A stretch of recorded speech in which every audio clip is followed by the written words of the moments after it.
As I go live, I'm sitting out here, and the rain is starting to come down, but do not worry, because I am underneath a giant, huge, I guess it's I'm in a house, essentially on a balcony, and it's starting to piss it down now, boys. I got in here, and all of a sudden, the Lord says, Chad has stopped golfing. Give us thine rain. They need some more water in downtown Nashville and all over Middle Tennessee. They do. By the way, we're playing next to a guy. I want you guys to understand this. So we're playing out here. It's a gorgeous golf course. We're next to a dude's house who built a house here, who hates golf, and he built it on a golf course. And he hates it, and he has signs all over it talking about how much he hates it. And he comes out and he yells at people as they're golfing because he hates golf. Just trying to get you guys to understand why we're doing this. We're doing the Lord's work today. Yes, sir. Out here. How you doing, brother? I'm doing good, man. So what happened in the shooting? So we got a cop? Somebody called in a man carrying a gun downtown who looked distressed. And he was carrying a gun. Was carrying a gun, according to police. Police officer arrived, tried to get the man to drop the gun. According to the officer, the man ignored those commands, then pointed the gun, and the man was shot and killed. Well, what's the old saying? Play a stupid game, win a stupid prize. That's right. And maybe it was suicide by cop. Maybe it was just somebody who was mentally ill. You don't know what the deal was. But right. The cop, you know what? And here's something else we never talk about with police officers. That guy came to work today, and I think the last thing he wanted to do was kill a human being. Sure. And now he has got to live with that, even though it was the thing you have to do. This is your job. But taking another person's life, it's not as easy as they make it seem on television. No. And we forget that. Right. And, this is just, it's unfortunate, that this happened. We don't know anything about the suspect, just going off of what police say. But apparently it shook the officer up. He's unharmed, but he's shaken up, just like you alluded to. And so are some people who were around who apparently saw it happen. Shook them up, too. So just one of those deals. They're still investigating. It's a sad situation. Again, you don't know what's up with the guy. You don't know what the deal was, but that cop has to be, that just eats at your soul. And then you find out later on that maybe the guy was mentally ill, the gun wasn't loaded, whatever it was. You had to do what was right in that situation. But you have to live with the consequences, even though it was the right thing to do, taking another person's life. Yeah. Because if you just sit there and laugh about it or just think, it's no big deal, that's psycho. Yeah. So we forget about that with police officers. They go through so much that we don't ever really think. I always used to think, my buddy and I used to talk about, he's a cop or used to be a cop. He used to say, he goes, I think it should be like a 12 or 15-year job. And then after that, you should be, it's just too much, right? It eats at your soul. Yeah.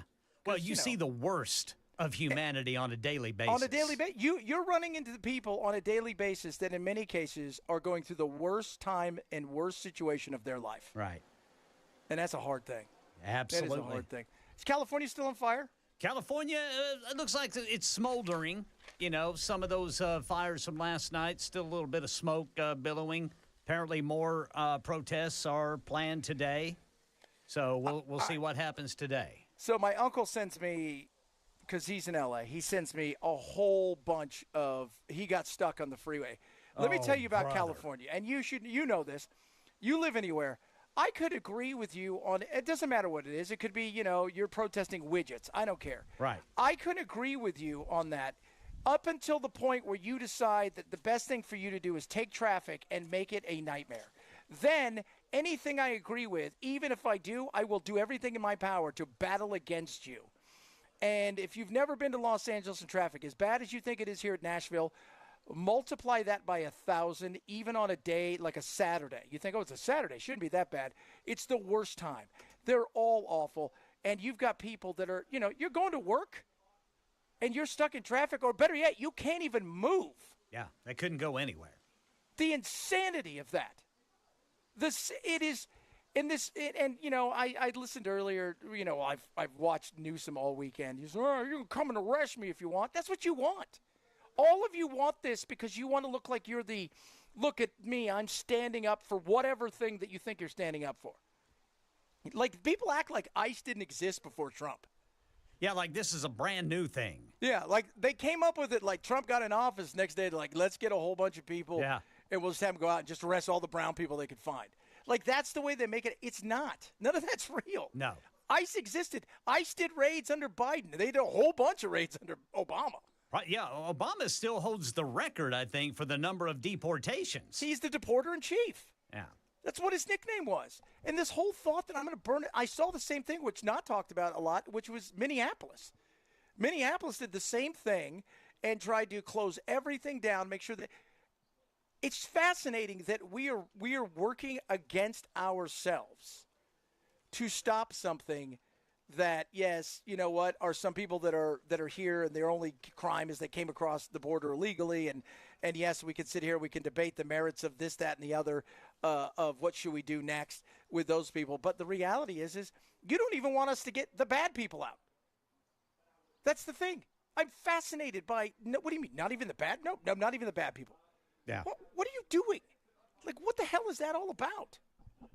Yeah, and the whole thing about how, sending in the National Guard troops just escalates this more. Oh, 100%. These people were already, they were already setting fires. Yes. And throwing rocks at federal officers. I might be crazy, but if you throw a rock the size of a baseball or a softball at somebody, that could be interpreted as attempted murder. Yes, absolutely. You can kill somebody like that. If you're throwing a rock at me, like when I was in England, when I was a young kid, the IRA was everywhere, and they didn't mess around. Like if you tried to do something to the cops, they would take you out. There was no playing about. And we have gotten to this point where we allow the police. Now, do I think that there's a bit of an escalation? You could say so. I was in the riots in '92. It wasn't. They didn't immediately roll out the National Guard. It took a while for the National Guard to roll on out. Mm-hmm. But it is. I don't think we need to bring. Look, I think we can all agree. I don't want rolling thunder of our military cruising through the streets of any city in America. I don't think that's a good look. Right. Marines are not police officers. No. I've heard people say that you put the active military in charge like that, they don't see people as suspects. No. They're not there to judge you from, like, we're going to take you into custody, we're going to do all this kind of stuff. They're there to judge you immediately. Yeah, you are a combatant. Yes. And that'd be scary if it gets to that point. That's going to be scary. And I think most people, even people that are, let's get everybody out of here. You understand that when you start militarizing to a certain point where you've got actual military on the ground, this is not a bunch of MS-13 members taking on the police and outgunning them and stuff this is, you're putting military on the streets, and as bad as this thing can get, it's, let it play itself out. If they want to burn themselves down, just contain it, because that's what they did. The National Guard in '92, what their goal was, let's contain it. If you guys want to destroy your city, we're going to just make sure it doesn't get past this zone. And that's kind of what it was at that point in time. I don't think that, but I don't want to see the Marines on the streets. No, because I'm telling you, man, they're not police officers. No. I'll just say that. Yeah, you give a 20-year-old or a 21-year-old, basically, hey, make sure nobody does anything. Well, you're not there for your Miranda rights. You're there to make sure they don't do anything at all costs. Exactly. And if that cost is I shoot you in the leg, that's just going to get ugly. And then it's going to cause more hell, which, again, L.A., this is the bed you guys want to make and lie in. I'm fascinated by it. And every single politician wants to be arrested. They want to be the martyr. He's daring him, old Gavin Newsom, because he wants to be the dude where you look the part. Look at me. Look, I got arrested. I'm playing hard for the whole team. That is such crap. And that's exactly what they want. It's fascinating to watch. And the fact that you're burning stuff down, I don't get it. They're burning down their whole neighborhood. That's it. That's the same thing. 1992, those riots, they basically decided we're going to destroy all of our neighborhoods because that'll show you guys. What does it show? What does it show? And they're all, and the difference in '92 is those are people from the streets who live there. So many of these people are outside agitators. It's fascinating and bizarre at the same time. There's a lot of drinking going on out here, Ken. I just want to let you know that.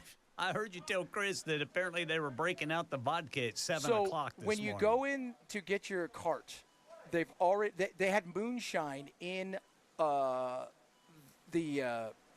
in like the little cooler already.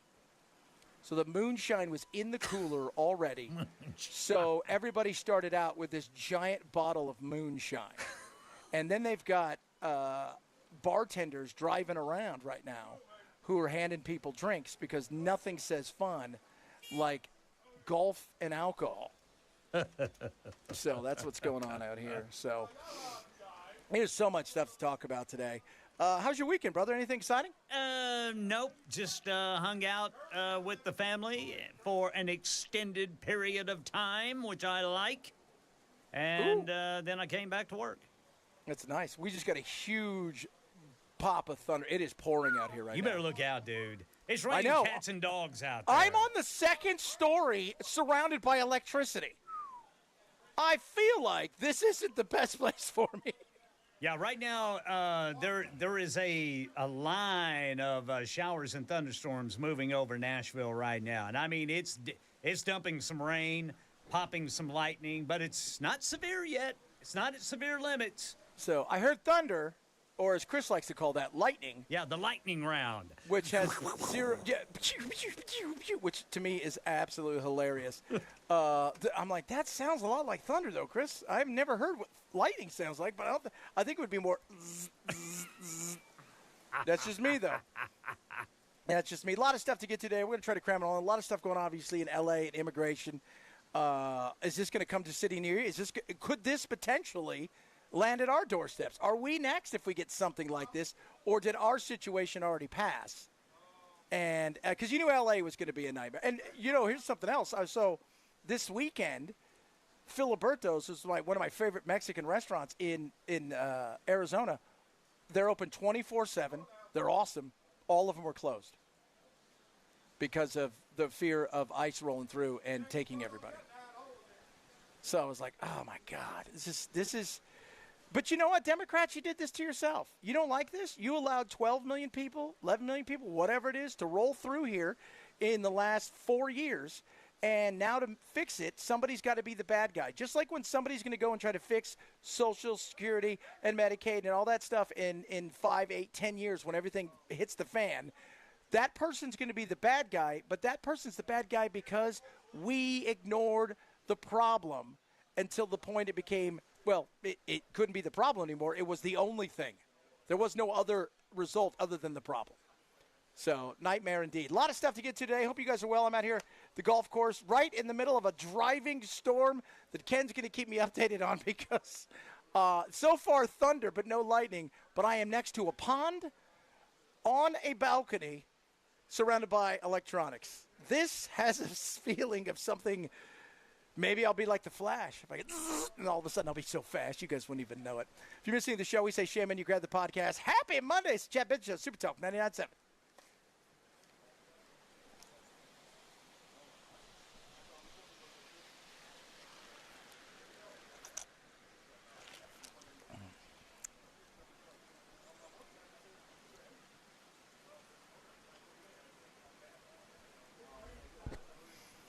All right, guys, talk about Birch Gold. Birch Gold's amazing. Gold is incredible, and I'll tell you that right now.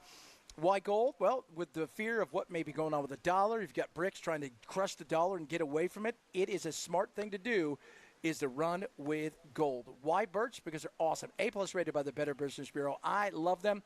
I've worked with them for quite a while, and I think you will as well. Text the word Benson to 989898 today to find out how you can move over to gold. Whether you're talking about your savings, maybe you've got a 401k or IRA that's out there that you think, this isn't really working the way I want. You can get it backed by precious metals, and Birch is your team. So what are you waiting for? Text the word now, Benson, to 989898 for the company I trust, the one and only Birch Gold. That's the word Benson. You text to 989898 today for Birch Gold.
Right now in downtown Nashville, Hermitage Avenue and Middleton Street, police have the yellow crime scene tape up where a police officer responded to a report of a man in distress and armed with a gun. We'll give you the rest of the story at 12:30 on Super Talk 99.7 WTN. So we got a police officer, killed a man, and don't know why yet, but as we were talking about earlier. Well, police say they killed him because he didn't put his gun down. He didn't put his gun down, but why he had the gun, what he was doing with the gun, we don't know if he was mentally deranged. Sounds like he probably was not in his right mind. Because the caller said that this guy's in distress. There's something wrong with this guy. Yeah, so, and you didn't know if it was one of those things where you're in a position. It's a sad situation. And this is the thing with our police officers.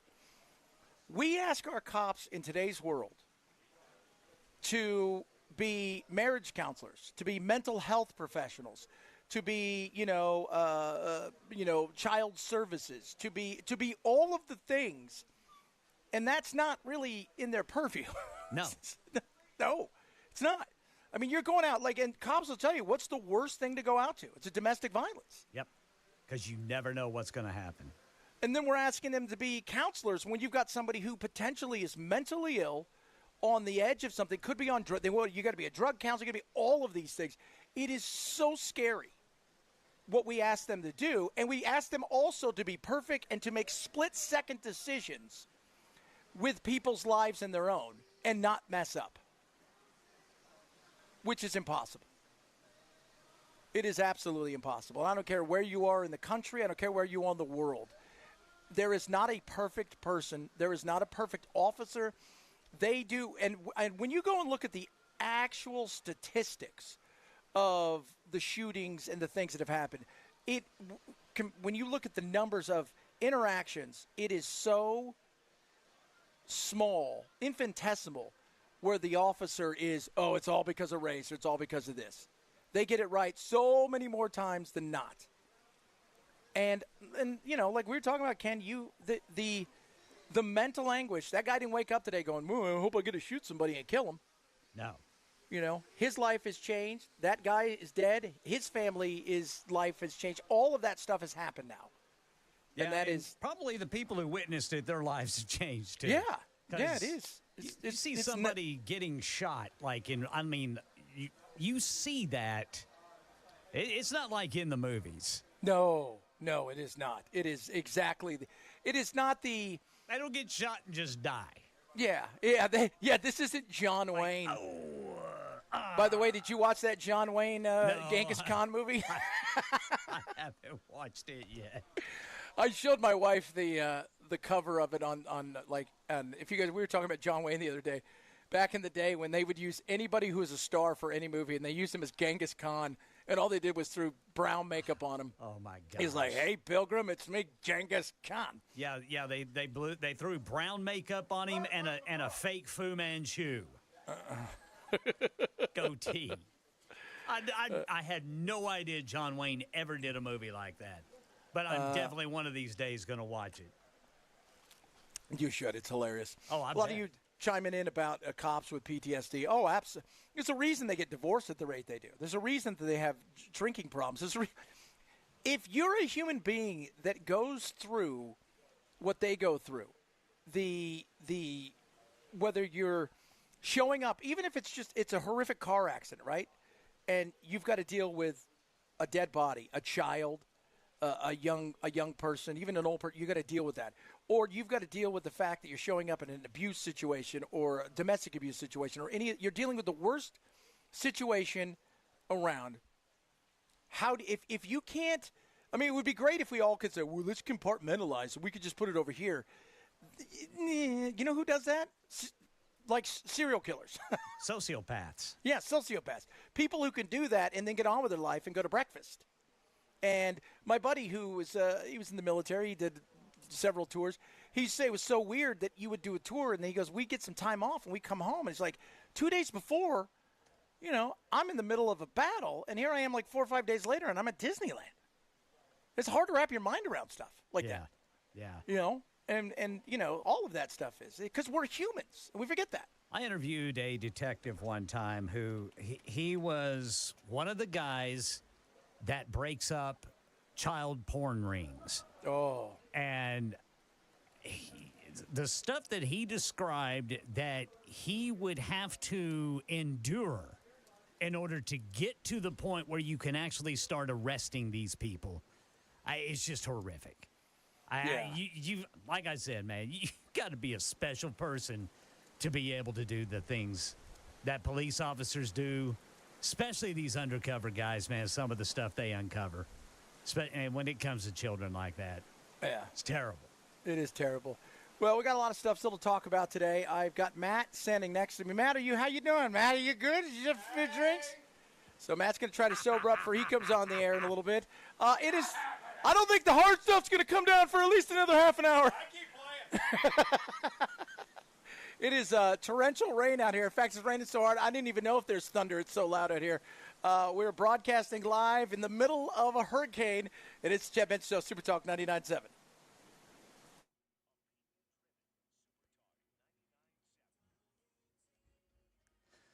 Yeah, it is coming down in parts of Middle Tennessee right now, but the good news is there's nothing severe on radar right now, just some very heavy rain as this line moves across Middle Tennessee. Could be more behind it. We'll be here to tell you about it. Full forecast coming up in 5 minutes. Right now in downtown Nashville, Hermitage Avenue and Middleton Street, it's raining on Metro Police where they have yellow crime scene tape up after a police officer responded to a report of a man in distress and armed with a gun this morning. Here's Metro Police Chief John Drake. Officers arrived and saw the individual with the weapon. The individual charged towards officers, running. And as he raised the weapon up, the officer fired. And the suspect died at the hospital. The officer was shaken up, but not injured, just shaken up. Channel 4's Joylyn Bukovac from the Trousdale Turner Correctional Facility east of Nashville, where a riot broke out overnight. Deputies say they were called to this facility around 10 o'clock last night. Following that riot, that's when a group of inmates got out of their cells and started causing trouble in the inner yard. According to CoreCivic, the company that runs the facility, the inmates set a few small fires, damaged security cameras, and ignored orders to stand down. One correctional officer was hurt and then taken to the hospital, but has since been released. Staff used tear gas to get the inmates back under control, and by about 1 o'clock Monday morning, everyone was secured. The facility is now under lockdown while the investigation continues. Entertainment news, citing a need to split off its streaming and cable offerings, Warner Brothers Discovery will be two companies from now on. Just 3 years ago in 2022, Warner Media and Discovery Communications merged, and now the two companies are unmerging. Going forward, one company, which will be called Global Networks, will focus on cable offerings, CNN, TNT, TBS, and multiple Warner cable companies. The other company, referred to as Streaming and Studios, will include HBO and HBO Max, as well as Warner Brothers TV and Movie Studios and DC Studios. Sherry Preston, ABC News. All I want to know is how much it's going to cost. That's the latest news. Weather's next. I'm Ken Weaver, WTN News.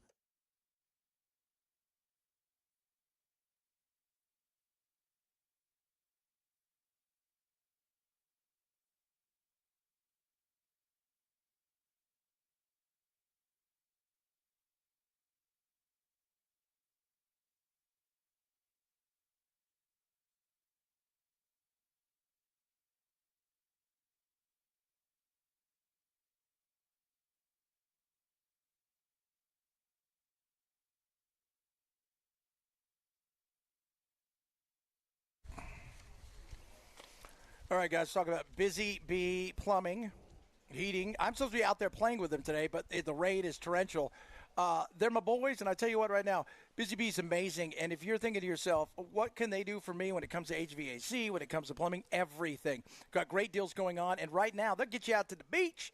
All right, they're giving away. If you buy a new AC unit in June, right now, you'll have a chance to go and win a trip to the beach. They're going to take care of everything. Free 3-day beach getaway. They're going to handle all the gas, the meals, everything, lodging.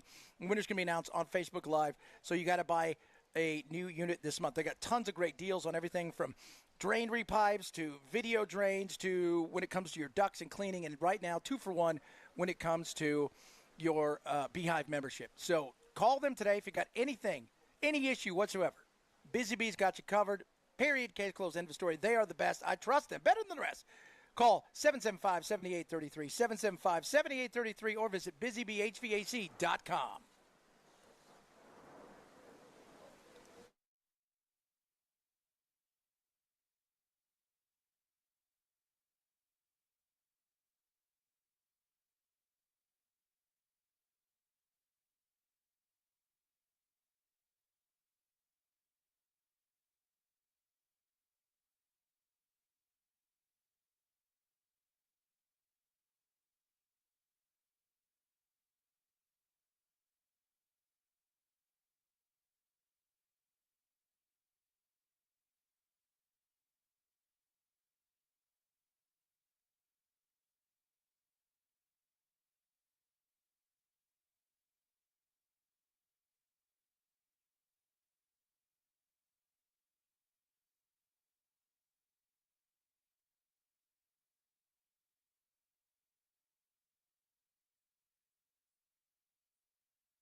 The Wellness Institute of Nashville, if your back is bad, time to get your back with our friends over at the Wellness. Right now, presidential special, $34 for your first consultation. That includes x-rays if needed and your first treatment.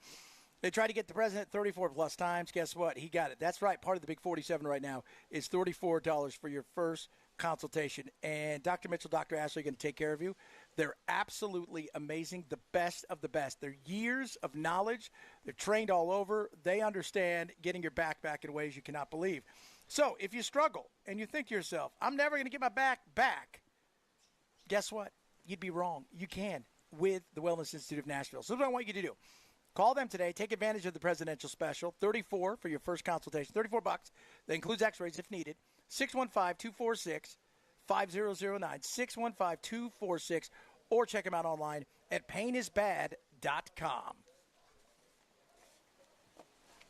Yeah. So we're out here at the golf course, and Matt standing here, and the lightning, and then the thunder. That's the way that works, Chris. Was massive, and they're ready to play golf here supposedly in an hour. Matt said he got through 12 holes. It is torrential. What do you see on the screen there, young Mr. Ken the Weather Wizard? Well, it looks like the heaviest of the rain is now along and south of I-40, but the southern half of downtown Nashville is getting absolutely hammered. Behind it, we got another line coming, but it's nowhere near as angry red as this line is that you're experiencing right now. It's just some areas of moderate rain mixed in with light rain. But right now, this heavy line right along I-40 and south of I-40 continues to move off to the east at about 40 miles per hour. Yeah, this is where I'm out here at the Nashville Golf and Athletic Club, and we've got the sports guys below us, and they were getting pounded. I'm kind of a little bit better cover than they are, but it is definitely knocking it down. And I have a feeling this is going to go on for a while because we got through about 10, 11 holes today, and it was nice. Even got a little bit of a sunburn, and then you could start to see the darkness arrive. And now it's gone from all dark to just gray. Yeah, Mother Nature, she just figured you guys were terrible at golf, so she decided to rain on your parade. She knew. Although I was hitting it pretty well today. I'm not going to lie. I was hitting it pretty well. I played on Saturday. My son came out here, and we went and played for a CF Foundation thing on Saturday. And we had a light sprinkle for about a hole and a half. But this here was, and still is, I mean, there is no letting up right now. It's like somebody unzipped and just lets the water pour out. And it is coming down in droves. And we had some big thunder and lightning, but I think that's past. I think that nastiness is past. Yeah, the nastiness right now that you're talking about, that's what is along and south of 40. and continues to move off to the east. Like Franklin's getting hammered right now. Smyrna, you're in the path. Lebanon, you guys are about to get it. Murfreesboro, it's probably still a little bit away from you, probably about 20 minutes or so. And we don't have any, there's no no rotation. No warnings. So out here, when I get out here today, it's probably in the mid-80s, right? You could feel, it was thick and sticky. It dropped down to probably 70, 72. It got really cool fast. And I was like, oh, God. Oh, God. I'm going to get blown away at Davy Crockett's house. Well, after the rain stops, and if the sun does break through the clouds, wait till you feel that humidity. Oh, I can't wait for that, guys. It's lovely.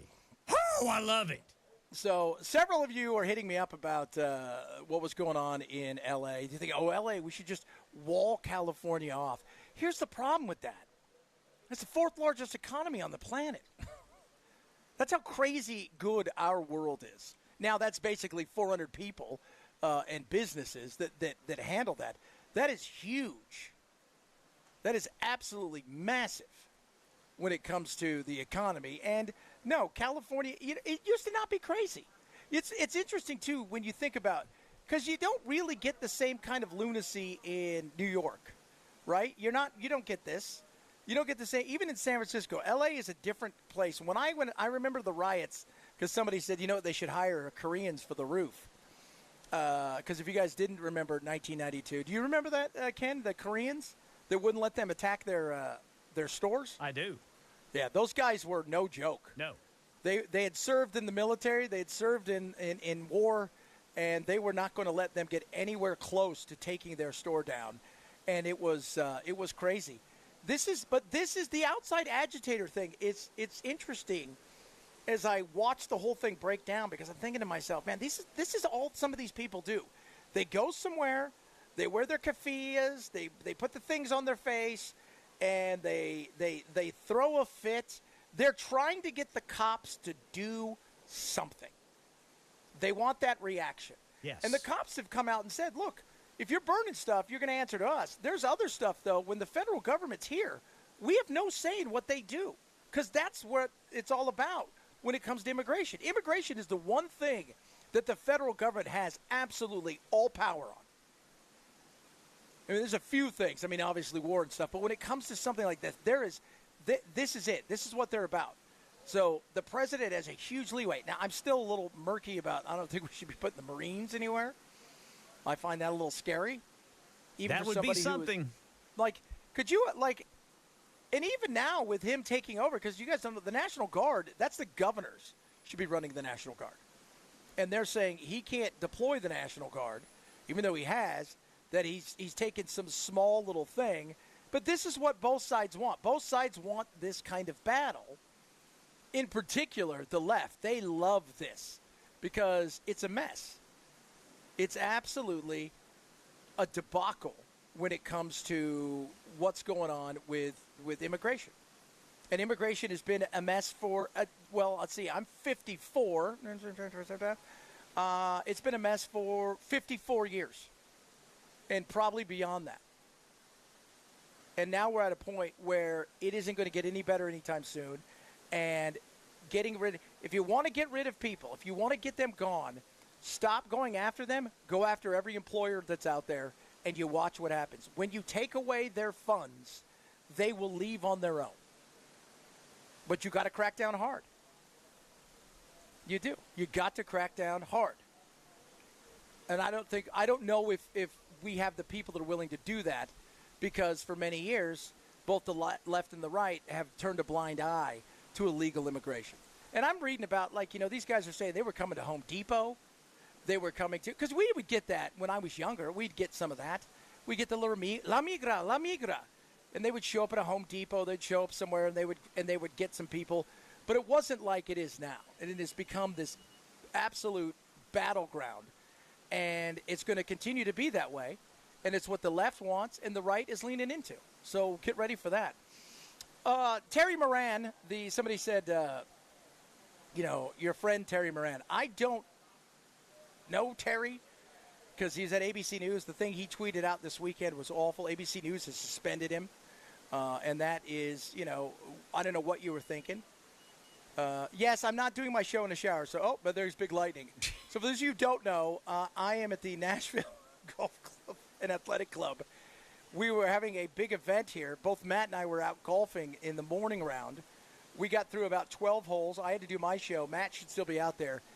Then God said, "You all smell," and has dumped more rain in the last, I want to say, hour than I have seen in months. In fact, the lakes are filling up and starting to overflow. It is that bad. So it is ugly. So it's not quite a shower, because even Belle asked me, "Is that static?" I said, "No, dude, that's rain. That is hardcore rain." And it is, dude, I'm going to send you guys a picture. You can't see more than 30 feet out there. Yeah. It's a gully washer. It is a gully washer, sir.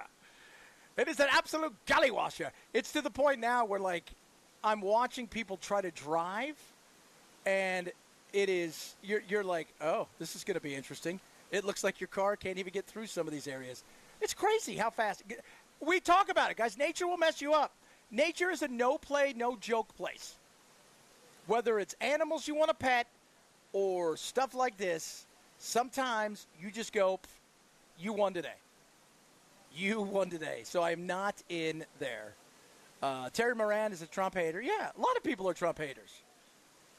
A lot of people are absolute Trump haters. I'm not saying they're not.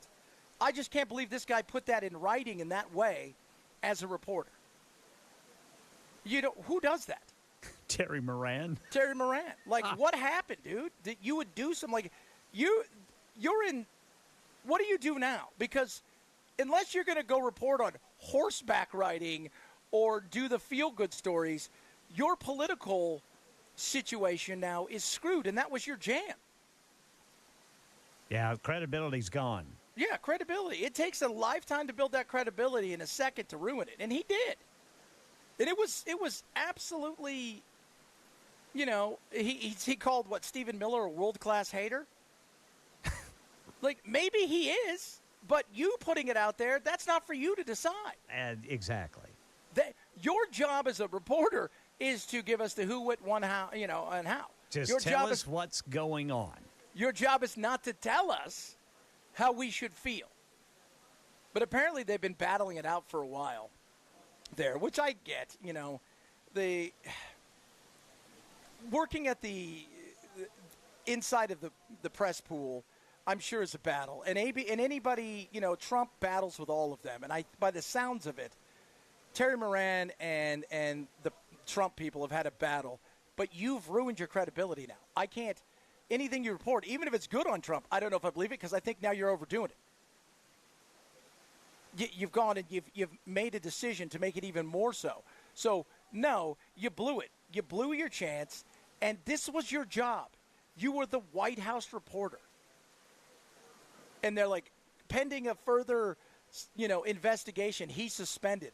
What's the further investigation? He didn't say he got hacked. He put it, then he deleted it. So you're done, dude. I mean, again, you may go be a great reporter reporting on sports. That may be your next jam. You may do foreign affairs. They'll send you out to wars all over the world. But as far as the rest of it, being in the pool, nobody can trust what you say. He said the thing about Stephen Miller is not that he's the brains behind Trumpism. Yes, he's one of the people who conceptualizes the impulsive Trumpist movement and translate them into policy. But that's not what's interesting about Miller. It's not his brains, it's his bile. Wow. Miller is a man who is richly endowed with a capacity for hatred. He's a world-class hater. Wow. Yeah. That's editorializing. Yeah. That's editorial. You didn't describe, like, a situation at Gaza where maybe you put a little something behind it emotion-wise. Right. You talked about the people that you're covering as the worst people in the world, and one of them is a world-class hater. And you expect people to go, oh, I trust what you say. That may work on MSNBC, but you've got to be an opinion person on MSNBC even for that. I've always said, the thing about MSNBC, the one thing I respect about them is they don't hide it. No. They are who they say they are. Yeah. And at least they admit it rather than, a lot of these other outlets that claim they're right down the middle news, but they are not. Whether look, Fox, we know who you are. Exactly. Right? Newsmax, we know who you are. Yeah. Huffington Post, we know who you are. MSNBC, CNN, everybody, we know who you are. You're ABC, you're part of a news division that's news. You don't do television shows. You guys aren't on TV all the time like everybody is at MSNBC or Fox. That's not who you are. And you're supposed to come across as a reporter, and you didn't. You came across as, a hater, as much as you said Stephen Miller is a hater. And whether that's true or not, it doesn't matter. That's for everybody else to decide. Not you to tell us how we should feel. Coming up, a lot of stuff still to get to. Apparently, did you guys know that Greta Thunberg, how dare you? She was being kidnapped by Israel. She's been kidnapped by Israel. We'll talk a little bit about that. That's fantastic. Good for her. It's so insane. Got a bunch of other stuff coming up as well. Some of your text messages. I'm out here in the pouring rain, and it is calming down a little bit, but I don't know how they're going to get the afternoon in. Whew, it's going to be hot here in a little bit. I can already tell. It's the Chad Benson Show, Super Talk 99.7.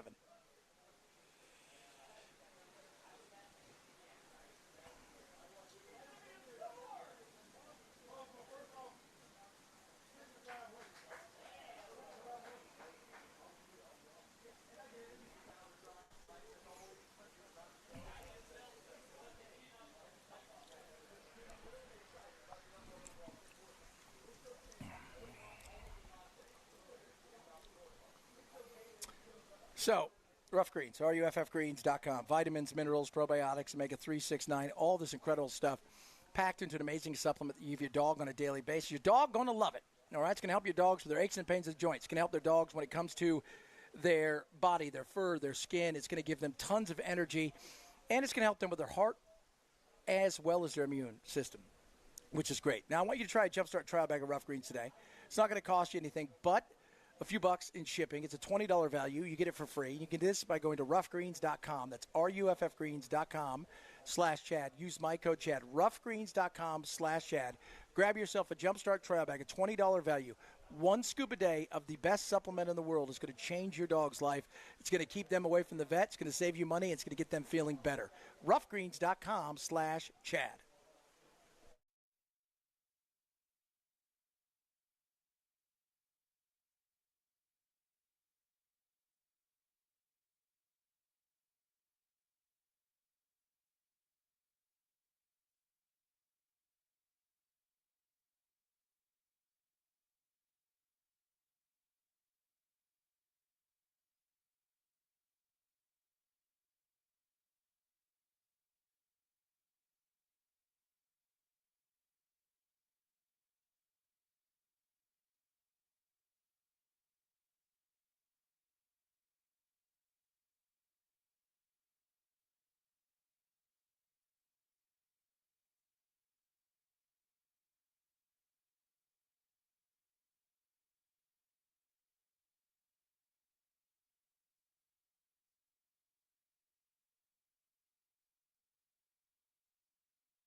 A deadly officer-involved shooting in downtown Nashville. That story and more coming up at 1 on Super Talk 99.7 WTN. So, a boat carrying 12 activists, including the great climate change maverick herself, Greta Thunberg, was apparently somewhat seized. It was part of a blockade. They were trying to get stuff to Gaza. They seized the boat. They went on. They wanted to make sure, there's a blockade going on there. Why? Because people send them weapons and they use it. Not the average person over there, but, And so they were bringing stuff to the people in Gaza. And of course, Greta's like, how dare you kidnap me? How dare you? You ruined my life. Now you kidnapped me. So they have, I guess, let them go. But this is part and parcel of what's going on over there, which is a disaster. It's a nightmare. And it's not going to get any better anytime soon for several reasons, one of which is Bibi Netanyahu doesn't want this thing to go away. There are a lot of investigations pre-October 7th. There was a lot of unrest pre-October 7th. And this is continuing to go on, which is causing them to, they're not making any moves at this point in time, which potentially more than just helps him in what could be a not-so-friendly situation.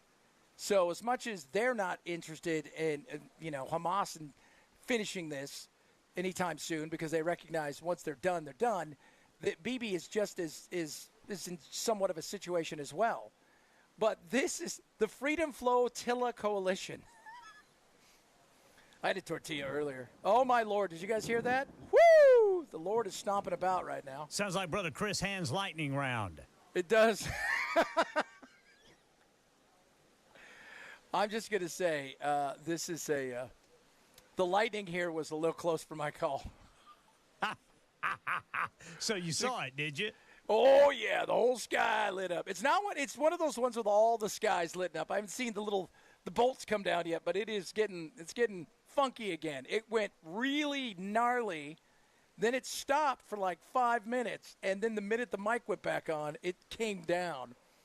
And it's ugly out there. I'm broadcasting live outside, for those of you guys who don't know, out here in I'm in the Nashville Golf and Country Club, or Athletic Club today, played a tournament early this morning, and the Lord said, I'm going to make it so it's wet. And boy, is it. So, but the Flotilla Coalition said that they were kidnapped by Israeli forces. But now they're saying the boat is out there. She's wearing a kafifah, for God's sakes. I heard a report where the IDF is going to make them watch Hamas video of the attack that caused the war in the first place. Which is not, you know what? Let's just see. Look, yeah. I'm not saying the IDF is, last week with the shooting and then they changed their stories and they came out, we did do some stuff. And, it's war. What's the first casualty of war? It's truth. But there's a reason this took place. And it started October 7th. And until you start to understand that, then can you go, okay, well, when is enough? That's fine. But coming at that they had no choice but to do this is a tough place to start. And that everything that Israel says is a lie. Again, that is not a place that you want to start from. Coming up, hour number 2, if we don't get hit by lightning. More on what's going on in L.A. The fattest place in America has been found. Excelente. And it's not too far away from our state. I'll let you guys know that. They got type 8 diabetes. That's where they start. That's how big it is there. We'll talk a bit about that as well. If you're missing the show, we say shame on you. Grab the podcast. It is the Chad Benson Show.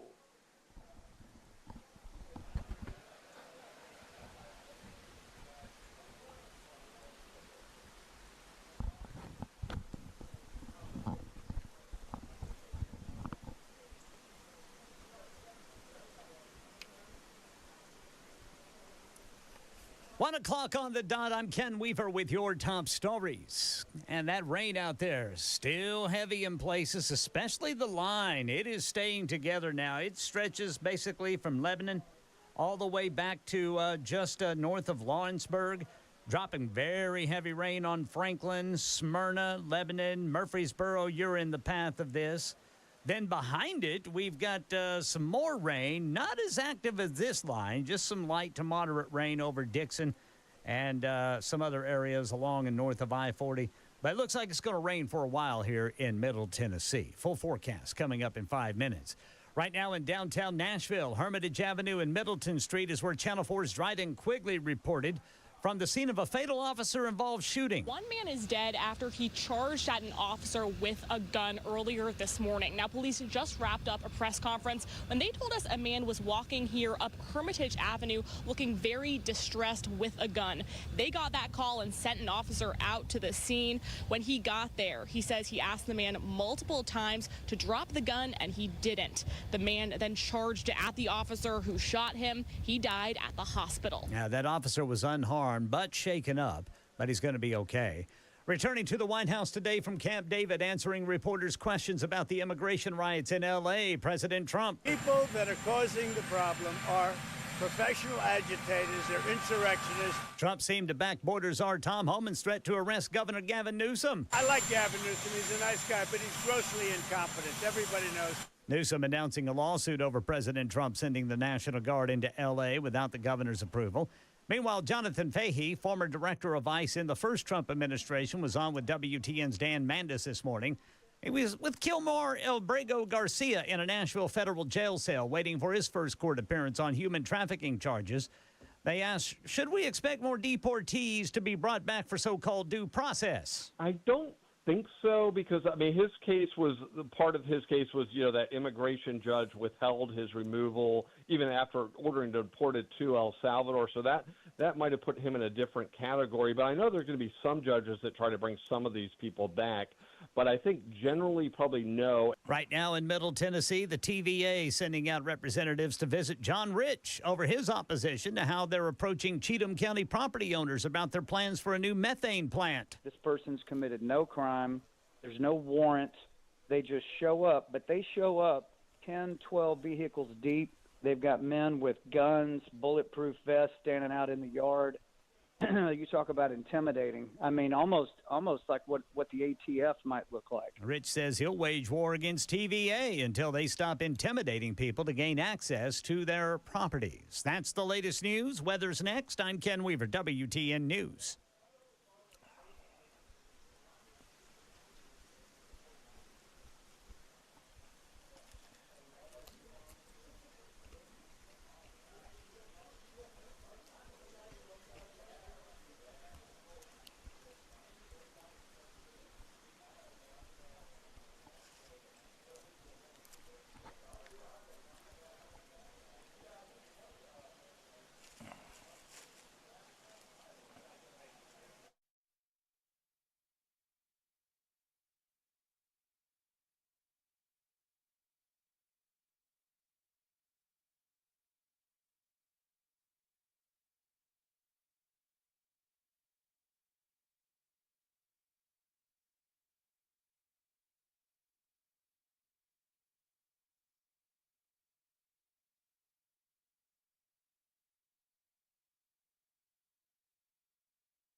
Broadcasting live from a hurricane. All right, Ken, give it to us straight. All right, we just got our little weather report, but this one's more detailed. Let me describe what I have going on right now. All right, let's hear it. It is God has said, I don't like you, Middle Tennessee. Here's all the rain you can handle. That's what I feel like's going on right now. It's not that bad. It's just some thunderstorms out there dropping a lot of rain. There'll be more. I'm sitting here in a box surrounded by electricity in the middle of a driving storm as the rains come down and the thunder and lightning can be seen and heard. Probably what you want to do is go get somebody's metal golf club and hold that while you sit there by that metal box and see what happens. I might have to go back in time to do that. I'm just joking. Metal. Don't do that. No, I'm not going to. Luckily, I'm on plastic. So downstairs, we've got our sports station. So they're downstairs, and I can hear them. They're smoking cigars. They've been drinking all morning, too, so that should be fun. Luckies. Yeah, so they were having a few this morning, just playing golf. This is good, you know. I saw Matt earlier, too. He was going to come up here in a little while. It is, how long is this going to go on for? I thought this was only supposed to be an hour or so. I mean, we have, is this going to go on through the next couple hours, it looks like? Oh, yeah, definitely. Yeah, this line of rain that's over, it's going to be here for a little while. Good God. Just not as intense as it is initially. Initially, well, you're going to how get would you the know? lightning. You're inside in a nice building. Yeah, I'm looking at You're radar. not outside. You're not facing the monster yourself. I can hear what's going on around you. Really? Yeah. Really? I can hear the rain. Oh, that's everybody's like, is it people are asking, are you inside of a shower? I said, no, but it might as well be. It was, you know what? The winds haven't been too bad, but I'll tell you what, it is. So we started talking. When I got on the air, the rain hadn't come yet. It was like 84, 85 degrees. Now on my phone, it says 68 degrees. Yeah, there you go. Got a little cool down. Yeah, but you know what? When you go from 80 and sweaty because you're bombing the ball like I was today, I was putting some stank on it. I'm going to tell you that right now. Yeah.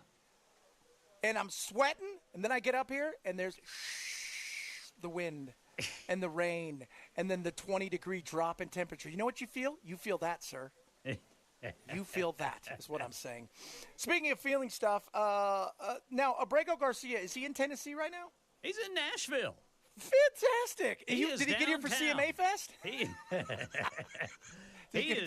He is in a federal holding cell in downtown Nashville. Looks like he will have his first court appearance on Friday.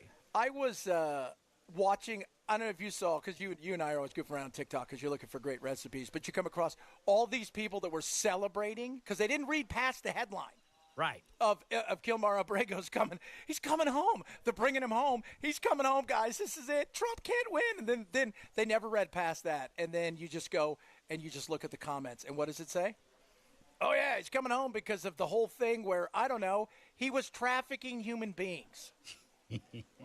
And I know one of the things, the people that were wanted, so there's one guy in the case who is already in jail. He hasn't been charged with this, but they're trying to trace it back to a case that goes back to a bunch of people dying in Mexico, which obviously it's not our jurisdiction, so we have no, there's nothing about that we can do.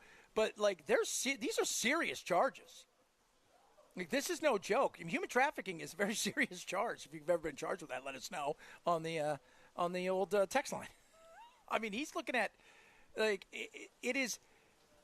It's funny because the last couple of days I've been obsessed watching these mobster shows, and they have got this one called the most evil gangsters of all time or whatever. And it came out last year, a bunch of docuseries. Every one, I watched the one last night with Carlos Slater, who was he was part of the Medellin cartel. They were all terrified to go to the United States. Like, that was the number one thing that they were terrified of, was to come here. Because our jails, when you go to a Supermax, it's just different. It is not the same. It is hell. It is, you are in a cell with no human contact sometimes for so long. And some of the people they were pointing out to last night were in basically in a cell 23 and a half hours a day 7 days a week with no other human contact outside of their guard. It hits different here when you're doing this. So this guy faces some serious time, and which is good. He's going to get his due process. Probably not what he thought. He probably thought they're going to look, and they're going to think, my good dad, because he was the dad, right? He's dad of the year. And it is Father's Day this weekend. No, you're coming back because you face some serious charges. And, this is the due process he was not thinking he was going to get. And I love watching the left kind of spin it as in it is, we just wanted him to have his time. This isn't the due process. This isn't the trial you want. This isn't the get in front of a court to show everybody that you were trying to escape and, and you came here because of violence there and blah, blah, blah. This isn't that. You're facing a whole new due process that carries with it prison time for a very long time in our country. If it's, again, true, everything's an if, because the beauty of our due process is we have to prove that you've done something wrong. So he gets his first, Friday is his first one? Friday, I believe, is when he will be arraigned. Ooh. I don't think he's going to get bail either because he might be a flight risk. That's my assumption. Outside of this judge's order, he's not a citizen. So that's the thing, too. Yeah. And not a citizen. And the way this would work is if he was convicted, he would do time here, and the minute he got released from doing his time, however long that would be, say it's 20 years and they release him at 15, they would take him straight from the prison to the airport and fly him to El Salvador. Yeah. That's if he's convicted of something. And again, I don't know what he's facing as far as time goes. But those are serious allegations. The other thing we're talking about, obviously, what's going on in California. And it's just not California. Minneapolis had a bunch of crap out there, and they were super excited because they're somehow warding off the evil that is ICE. And the thing that made me laugh again is they're celebrating, who are these evil people? The Gestapo. First of all, the Gestapo was your neighbor, and they didn't wear a mask. So you're wrong about that. So when you start saying the Gestapo and they're doing this, no, they're wearing masks. Of course they are. They're wearing masks because that's what they do, and especially at a time where it's heightened, people are having their identity exposed. So that's one of the reasons to do it. The other thing is you're screaming at them, and yet I look over and I see all of the protesters, for the most part, also wearing masks, which is hilarious. That's not what you do, right? Oh, no. You're not supposed to. It was really weird when you were younger. Like, you couldn't wear a mask inside to a lot of places. They would never let you because you figured you could do a crime, right? Right? You figure you could do anything and nobody's going to see who you are. And then COVID came, and somehow the mask was okay. And then the mask has morphed into everybody wears bandanas like it's the Old West, which is hilarious. And I'm just like, this is what you guys. But the nightmare that's going on in California, in particular Los Angeles, I know there's been some stuff up in San Francisco, but San Francisco is trying to clean itself up a smidge because they've realized they've lost a lot, and they've got a new prosecutor up there who is a little bit harder. You do a day, like today's one of those things where if it goes on from today into tonight and it affects traffic really bad, the mood in the city will change fast, because nothing in the world pisses human beings off more than being late to work because you're an idiot. Like, it doesn't matter if it's climate change or whatever, or not being able to get home and having to wait 2 hours so you can't pick up your kid because, well, they've decided that they're going to, this time it's immigration. Before, how many times we've seen it, it's been about climate change or whatever insanity that's out there. Just don't play that game. And if you're in the street and you're on the freeway and you get run over, isn't that one of those things, maybe I'm wrong, you kind of took your chance. And you went in the street. You went on the freeway. Well, you shouldn't run people over. You shouldn't be on the freeway standing in front of cars. If I went to a racetrack and I jumped out in front of a race car and it hit me, that's not the race car's fault. Shouldn't it be the same thing? Now, I'm not condoning anybody running people over. I'm just saying At what point do we say we've had enough? And this battle that's going to go on, this is what the left wants. The right's enjoying this too. But Ken and I were talking about it earlier. Maybe yay, maybe no on they're going with, as always, looking for an obscure law to escalate. You know, the left wants to escalate it to a certain extent. The right's like, okay, fine, we're going to bring in the National Guard. There's 500 Marines, Ken? Is that what they said? I don't know the number. In and around there, that I don't want to see the Marines on the street of the United States of America. Well, yeah, I mean, Marines are not police. No. You are a combatant. Yeah. You are the enemy. The Marines aren't taught to be police officers. No, they're not trained to be police officers. But here's the thing. Newsom and Mayor Bass, get a hold of your city. Yeah. Which they can't, because they don't want to. Exactly. And the funny thing is, you're fighting for people who can't vote for you. You're fighting for people because you think somehow you're going to win some sort of a social justice award that's going to propel you to the governorship or to the president's house. It is not going to happen. It's not. And enough for this crap. And running around with flags from Guatemala and flags from Mexico and flags from wherever, chanting all kinds of horrible things, all the while saying you want to stay in America is not the way you do that. That is a bunch of BS. I was going to say something else, even though I haven't been drinking and I'm out here. I decided not to. I almost said a bad word, is what I'm trying to say. And I know Bell's not paying any attention. Are you, Bell? You paid attention a long time. See? Huh? See? Huh? What? Who is this? Thank you very much. Who's on my phone? But I lived in Europe for a decade.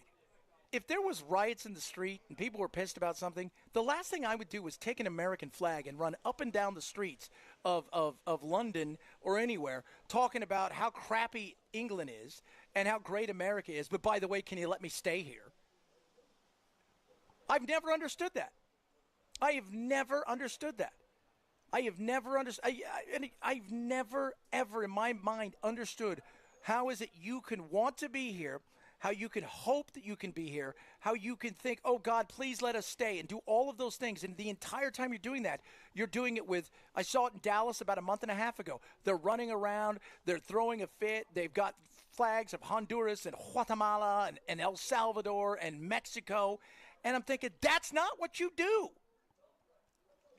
That's not what you do. If you want to be a part of our country, great.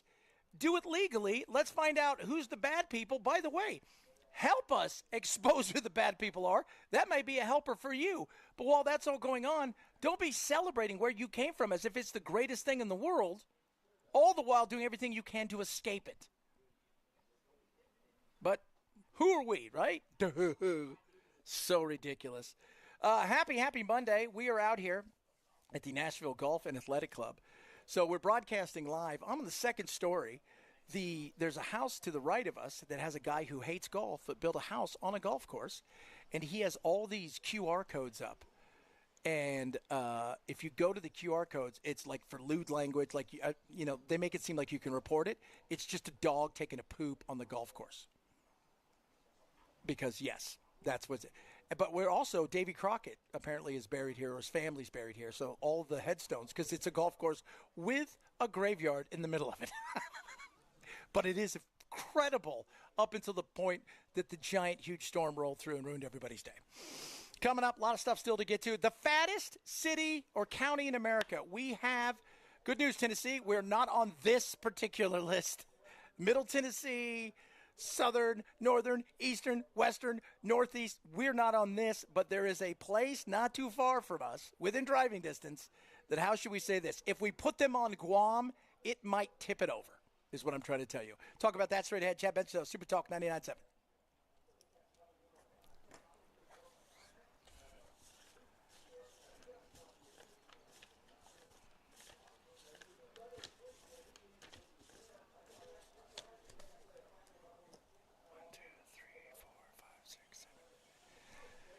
PrizePicks has your winning ready up to 2,000 times your money. It is simple. It is easy to do. PrizePicks is great. It's more, it's less. It's that simple when it comes to your favorite athletes, whether it's hockey, We got the big championship going on. Basketball, we got the big championship going on. Whether it's baseball, you name it, they've got it all going on right now. You're picking more or less based on their stats. Could be everything in basketball from points to three-pointers to assists, from hockey, shots, blocks, things of that nature. It's simple and easy to do. It's called PrizePicks. So here's a great thing. Download the app today. When you do, use my code CHAD. You play your first lineup. It's a $5 lineup. You get a $50 bonus immediately into your account, win or lose. It is truly that simple. Download the app today. Use my code CHAD to get that $50 bonus the minute you play your first $5 lineup. PrizePicks, run your game. Must be 21 in present Tennessee. Gambling problem? Call 1-800-426-2537.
You want to look good this summer? Contours is going to help you get there. Maybe you have been in the situation we've lost some weight, can't get rid of that little punch around your stomach.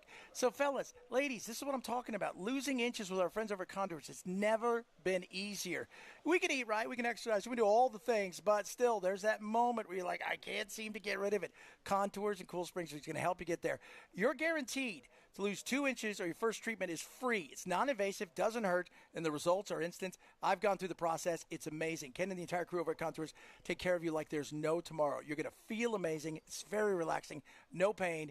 Just a great result. They do facials as well, red light therapy, tighten your skin, restore your natural glow. So whether you're a man or a woman, and you're thinking to yourself, I'd like to look better this season, this is what Contours is all about. Check them out now. Go to contoursllc.com. That's CONTOURSLLC.com, or call to schedule an appointment today. 615-236-9960. 615-236-9960 today for Contours. Might be the heavy rain that caused the crash in Antioch. It is an injury crash, and it's blocking you drivers 24 eastbound right there at Harding Place. Speaking of that rain, the heaviest of it has now moved well to the east of Nashville, south and east of Nashville. Murfreesboro is getting hammered right now. This line stretching from southern Kentucky all the way back down to northern Mississippi. Again, moving east. All that's left behind it is some scattered areas of light to moderate rain. I don't see any lightning in it. Deadly officer-involved shooting in Nashville, and California suing. Coming up at 1:30 on Super Talk 99.7 WTN. Sorry, guys. I was just underneath the desk here as the thunder and lightning start to pick up. The rain's gone. Now it's just an electrical storm, so I'm good. Oh, my Lord. So it was 68 degrees a little while ago. Let me talk about the degrees now because I'm starting to get a little sweaty just sitting here. We have gone up. It is now 72 degrees, so 4 degrees in about 5 minutes. Has the sun popped out? It is not. The sun has decided it's staying in for the rest of the day. Wait till it does. Okay. I can't wait for that. That's when you get into swamp-ass territory. Oh, not big swamp ass. That's what your daughter calls it, right? That's right. So, well, that's what everybody calls it in the South. Swamp ass, you see? Oh, my Lord. A lot of you are chiming in about you're glad that they're running around with flags of the countries they're from. What if, because that way we know where to send them, what if you want to go on vacation somewhere? Like, yeah, Spain. Send me to Barcelona. I want to go to Barcelona. I do find it fascinating that people run around and don't respect the place they are. It is insane. And by the way, it's this weird new world, too, where it's not just us that are dealing with this. Go around the Europe. Europe has allowed them to basically come into their country and do zero and make no efforts to make them assimilate, which I find fascinating. But we've got to, enough is enough. And you're running around throwing a massive fit and burning stuff isn't going to fix, and it's not going to, if your goal is to get people on your side, you having the outside agitators come in, because remember, they don't care about you, right? So if you're here illegally, they hate, they're anarchists. Their goal is to bring down the West. It's all evil. It's all bad. Blah, blah, blah, blah, blah. That's the goal. They don't care about your cause. Your cause du jour right now is because ICE is there. If it was, if the World Trade Organization was holding a thing there, they'd be there for that. You're just the cause du jour at this moment in time to get people talking. Do you remember, was it the World Trade Organization in Seattle when they had that thing there, and that's when those riots took place? They don't care about you. They don't. So everybody settle down on that if you're out there thinking, they really care about it. No, they don't. They do not. Somebody said Davy Crockett is buried in San Antonio. Yeah, but his family's here. So it's all Mama Crockett is out there. It's just so weird, like a golf course. It's gorgeous out here. Well, it was gorgeous, and it's a little sticky right now. But it is beautiful out here.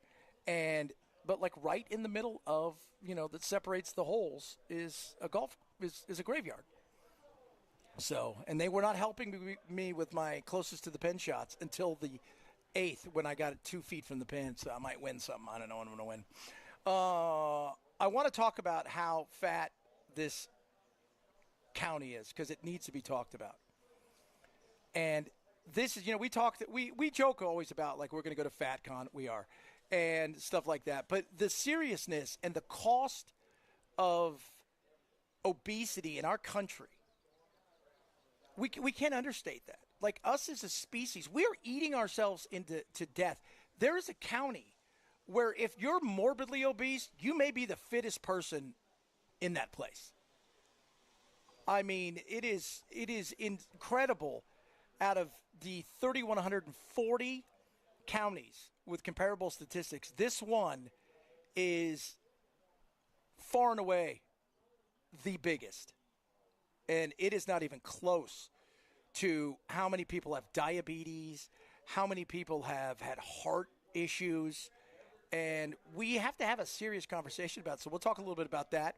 A lot of other stuff still coming up. And some of you still talking about so what's the deal downtown with was it downtown, the shooting, Ken? Is that where it was? Downtown. Okay. Is it everything roped off? Are you sending people around? Well, it was. They had the yellow crime scene tape around Hermitage Avenue and Middleton Street. Okay. All right. So just we're trying to make sure we keep you guys out of the nightmare that is from the shooting today. So we got a lot of stuff to talk about. We're going to talk about people of size, and we've talked about it in the past. And there's been points in time where maybe Bell has said some things that have been insensitive, and then maybe Ken and I have as well. Mostly Ken and I. Yeah, I was going to say I had backup. So, but this is they have identified it. I will say it's Mississippi is big, and it's big is what I'm saying. So we'll talk a bit about that. Bunch of other stuff still to get to. If you're missing the show, shame on you. Read the podcast. It is the Chad Benson Show. Super Talk 99.7.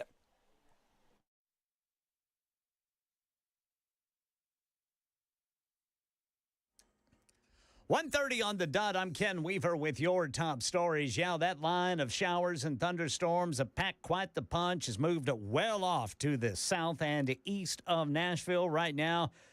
Still pounding Murfreesboro, Spring Hill, Columbia, Mount Pleasant, getting some very heavy rain. Just behind it, we just have some areas of mostly light rain, a few pockets of some more moderate, but nothing with any lightning in it or anything like that. Full forecast coming up in 5 minutes. Right now in downtown Nashville, Hermitage Avenue and Middleton Street, Channel 4's Dryden Quigley was from the scene of an officer-involved shooting. One man is dead after he charged at an officer with a gun earlier this morning. Now, police just wrapped up a press conference when they told us a man was walking here up Hermitage Avenue looking very distressed with a gun. They got that call and sent an officer out to the scene. When he got there, he says he asked the man multiple times to drop the gun, and he didn't. The man then charged at the officer who shot him. He died at the hospital. The officer was unarmed, shaken up, but okay. Terrible news out of San Diego. Reports say 6 people were killed in a small plane crash that is off the coast there. And here in Tennessee, the National Transportation Safety Board on the ground in Tullahoma today after that skydiving plane crashed yesterday, just shortly after taking off at Tullahoma Regional Airport. City Administrator Jason Quick said they're focusing on potential plane issues that may have caused that crash. The plane experienced an unknown issue that resulted in the impact with both the trees and terrain. Now, the company, Skydive Tennessee, says the aircraft had 19 licensed skydivers and 1 pilot on board, no student skydivers on board. 2 of the people injured have been released from the hospital. NTSB data shows this is the 3rd plane crash in Tennessee so far this year. That's the latest news. Weather is next. I'm Ken Weaver, WTN News.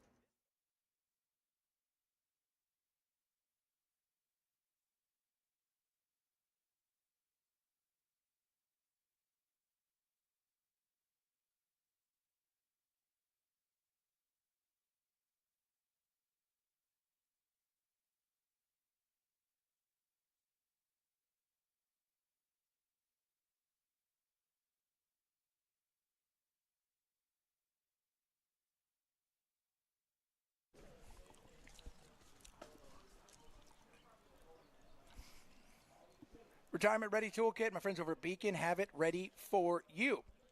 You know, retirement is not just about retirement anymore because you're going to do a lot of things. You don't want to outlive your money, and Beacon's going to help you with that. But on top of that, it's more than just dollars and cents, and Beacon's going to show you that. They want to be your full-service investment advisor. So they can take care of all aspects of your retirement. That includes estate planning, tax planning, even health care. That's right, kids, even health care. So what do you get? First thing you do is you call them, 615-488-9303. They're going to get you out a Money Enough for Life book, a retirement planning checklist, and a Maximizing Retirement Income white paper. No cost, no obligation, no pressure. They're local. Go and see them. Have a talk with them. Let them show you what they can do for you in either one or all aspects of your retirement. Don't outlive your money. Let Beacon help you with that. Call them today, 615-488-9303 to get your free Retirement Ready Toolkit, or check them out online at AskBeaconNow.com.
Rain throughout the day. You know how I know? Because I'm sitting in it. It is nightmare that is actually starting to cool down again. So we're having it's up, it's down. I'm going to let you know that right now. It's might be a good time to go fishing. You know, there was a bunch of guys fishing earlier, actually, in the pond as we were golfing around them. And I said, you guys should probably move because we may hit you. Just letting you know that. But, yeah, they were doing a bunch of fishing in the ponds. But once the lightning came, they wussed out. God, chickens. Monica said, I don't think you should be drinking out there, drinking on the job. I don't drink, Monica. I've never had a drink in my life. And I pointed out to her, and she's like, oh, I misunderstood. No, but it's a golf tournament. And during times of golf tournaments with men, and, yes, even some ladies, there's been a time or two where people may have had a cocktail on the course. Just putting that out there. I myself have not. And we'll thank Nashville Golf and Athletic Club for having us out here today. They've been awesome. Busy Bee paid for me to be in there. And they're actually doing the afternoon. And I did the morning because I'm doing the Dog and Pony Show here. So Matt I just saw him. He is here. And he was out. I don't think he had any drinks, though. Matt just left here. He's coming back. Oh, he's not going to do it from here? Yeah, he is, but he's on the way back. He was here at the station, and he just left to come back out there. What was he doing there? He had to get some stuff. He forgot some things. You people, you know who you are. Nutritional overachievers, caloric folk, big boned fellas. What'd you call them? Big boned fellas. The big boned fellas, because we've seen a lot of skeletons. Never seen any of them big boned ones. This is crazy. So Holmes County in rural Mississippi. Oh, yeah. Is, how should we say this? The fattest county in the world. The fattest county in the world. Not just kind of fat, fat like you cannot believe. This really is the fattest place in America. Not even close. They must have some good food down there. They do. This one guy he's showing off to the news people his giant scar from his open heart surgery, said a lot of his classmates died from diabetes and heart attacks in their 30s. That's not what you want. No, it's not. So how fat is it? This is crazy. First of all, in the 3,140 U.S. counties with comparable statistics, 5 have an obesity rate of 50% or more. Holmes is 54% of adults are obese with the body mass index over 30. So everybody there basically has type 2 diabetes. Like, that's where you're at. You're talking about a situation where it is the cost to the county itself, because it's rural, must be tremendous for the big boned. Compared to things like Boulder, Colorado. So Boulder has only 17% of people are obese at all. It's because they're all climbing mountains. They're all climbing mountains or running from people trying to kill Jews. Exactly. When it comes to physically inactive, in Boulder, 13%, it's basically everybody in this county, in Holmes. Diabetic adults, pretty much everybody. Because we're talking about people that aren't, they don't move, and on top of not moving, they consume calories. So the amount of them that are diabetic is tremendous, and it's just sad. It is. 70% of the children's intake is ultra-processed food, and they're doing everything they can, but they're calling it a food desert. So you know what those are? So these food deserts, like a couple years ago, the big thing was the zones. So you had like a green zone. So people lived in like blue zones or green zones, were these areas where they identified, okay, this place right here is a place where people are active. They've got opportunities to get fresh food and blah, blah, blah, blah, blah. This place is a food desert where all that's available to them is junk food, is what they're saying. And it is, they're showing these, it is sad. I mean, to think about your place is so fat that's what you're known for. So, and they said, the sad thing is, despite Mississippi have some of the richest soil around, it's a food desert. Agricultural is Mississippi's number one industry. There's more than 31,000 farms across the state. And the homes, the place where it's at, unbelievably lush, they say. That being said, very little goes there. Dollar General stores, discount chain stores, because it is so rural. And the thing is, just because it's not just even about the rural, you can eat. It's also intake. Like if I have 1,800 calories and it's crap, but I burn 2,000 calories a day, I'm at a caloric deficit. If I move a little bit. So not only is it the choice of food, it's also how much. Because I think we all think that everybody eats bad. Yeah, that we all could eat a lot better. We know that. That being said, it's how much we eat. Have you ever actually looked at the other day? I got the Baked Bears across the street from our house, so I went over there. And my wife got a pint of ice cream, and Charlie and I were going to share it. And I looked on it. It said 1,100 calories, and I thought to myself, "Oh my God, that's half the recommended daily." And I could eat that in a heartbeat. It was like I could put it in a bowl. Oh Lord, what is that? If I've always been if you took a treadmill and you said, all right, you got to walk, and then every time you hit something that you had burned, it would pop up. If you did that, do you know how long you'd have to walk off 1,100 calories? Or a donut even. Oh my God. 8 hours? That's insane. So when you think about, it's the caloric intake as much as in anything else. I mean, before I would tell anybody to go, you should start eating a little bit more apples rather than apple pie. Maybe if you're going to have a burger, maybe don't get the fries and a giant Coke. Let's start slowing it down from there. This place, though, they talk about the fact, too, that, and this also goes with the healthcare services. They say they have poor healthcare services. I'm assuming they do. And they said there are places where they have 55-mile-an-hour roads, but there's no pavement. There's no cycle lanes, no public pathways through the countryside. So people say they can't exercise. I don't know. You can't go outside and walk? Yeah. Even around your house? Back in my younger day, I used to jog on a gravel road. Did you? I did. Got chased by a pack of coyotes once. So, are you serious? How'd you do? I did okay because I had my two half Labrador, half Rottweilers with me. And they quickly thwarted the pack of coyotes. Ooh. So you got the What do you think? What do you think little Fritz would have done? Little Fritz, he would have growled and then jumped up in my lap.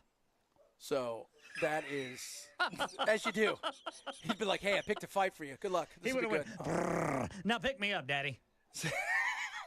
So earlier today, as we were walking around, there's geese. I don't know if you know anything about geese, Ken.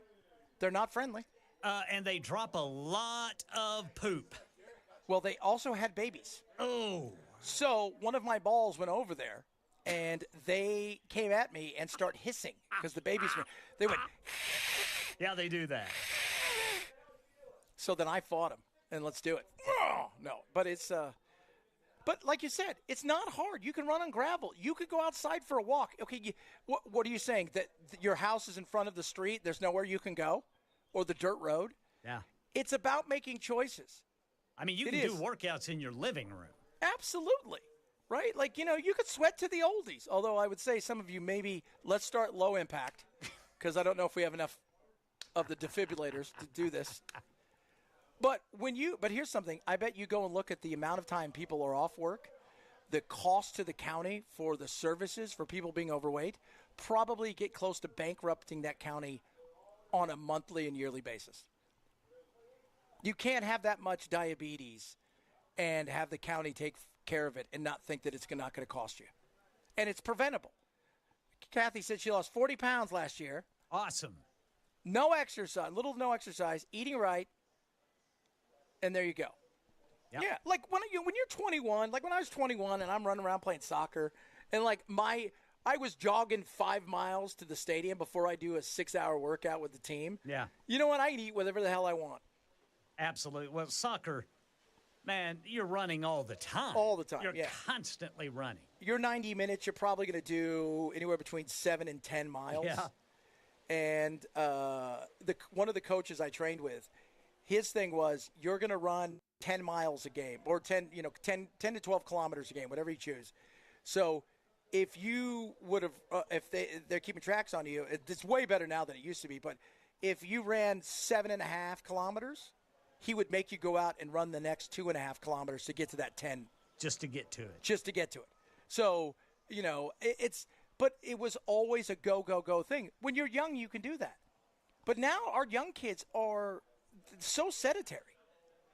It is insane how sedentary they are. And they're talking about this in this thing in the Holmes County, that a vast majority of the kids are also overweight. So they're starting so far behind the 8 ball. And the other thing that's sad is, if you see your friends die of heart disease at 30 or diabetes, and you're in the same boat as them, and that doesn't get you to go, I need to do better, that's scary.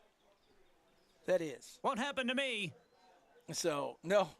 Somebody said another fat. I'm not fat shamed. We haven't fat shamed once. No. We're talking about the. By the way, this is not me who came up with this. This is in several publications about health and why this county, they say, is the county that's struggling the most with obesity. They say it's a 12-mile trip away from the town just to get fresh fruit, which I didn't make up. I bet you they go there for a Twinkie. Chad, stop it! Oh, fried God. fruit pies.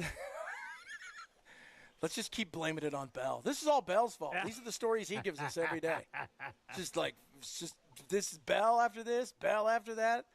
But no fat shaming. This was an honest, serious conversation because I care. Like, when we talk about all this stuff, like immigration and the riots in Los Angeles, that doesn't affect you or I. You and I aren't out in L.A., right? We're not affected by that.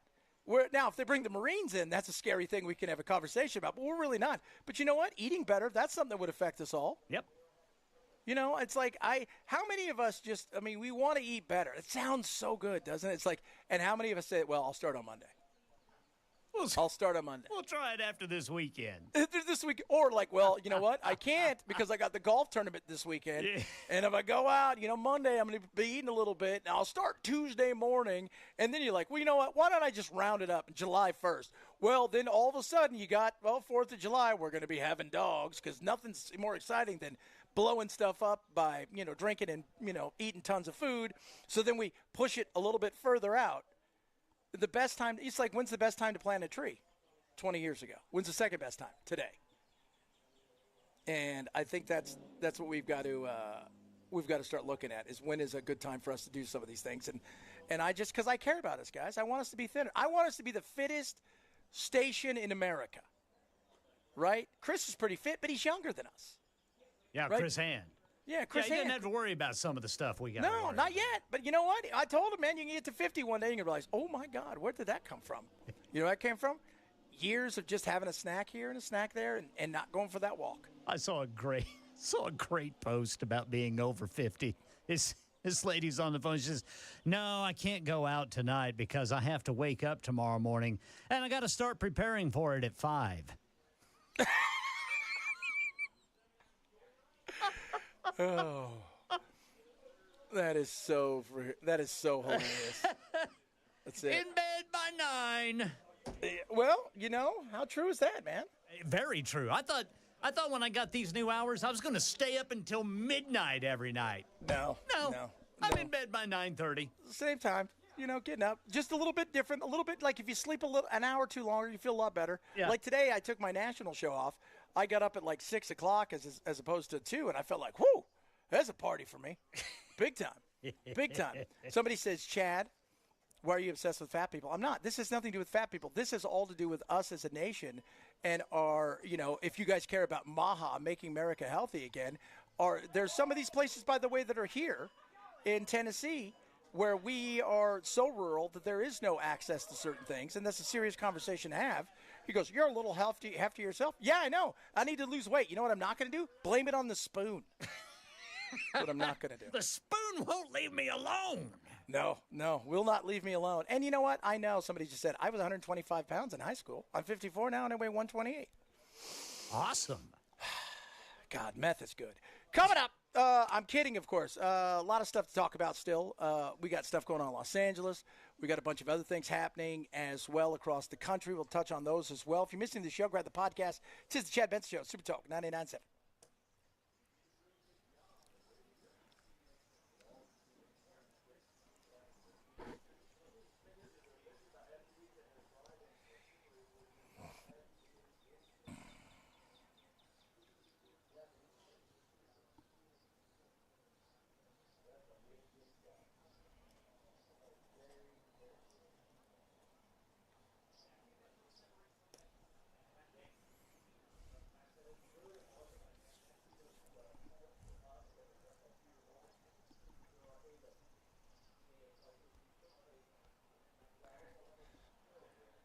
Bullwork Capital wants to help you when it comes to your investments and your retirement. So what is it about? Simple and easy. I want to give you a second opinion. That's what I love about Bullwork. And the second opinion is this, the second set of eyes. They're going to go through your entire account. They're going to look at everything and tell you, where maybe you are wasting money because you're seeing fees eat away at stuff. Maybe that you're over leveraged depending on the age you're at, or maybe you're not really going for it because you're a little bit younger and you have more of the risk to try to grow where you want to be. That's the beauty of Bullwork. They're going to give it to you straight. It doesn't cost you anything. It is a free risk review for your portfolio. This is what I want you to do. Call 866-779-RISK today. 866-779-RISK to get your free portfolio review, or you can check out everything they do online at Bullwork at knowyourriskpodcast.com, knowyourriskpodcast.com for Bullwork Capital. Investment advisory service offered through Trek Financial LLC, an SEC registered investment advisor. Investment involved risk, not a guarantee. Past performance, not guarantee future results. Trek 25217.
All right, drivers getting quite a backup now because of that crash on 24 eastbound at Harding Place. The heaviest of the rain has moved out of the Nashville area, well out of the Nashville area.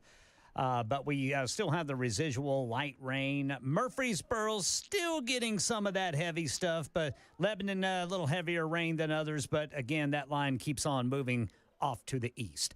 Had a deadly officer-involved shooting in Nashville we'll tell you about, and more stories at 2 on Super Talk 99.7 WTN. You've heard of fine wine. How about fine water?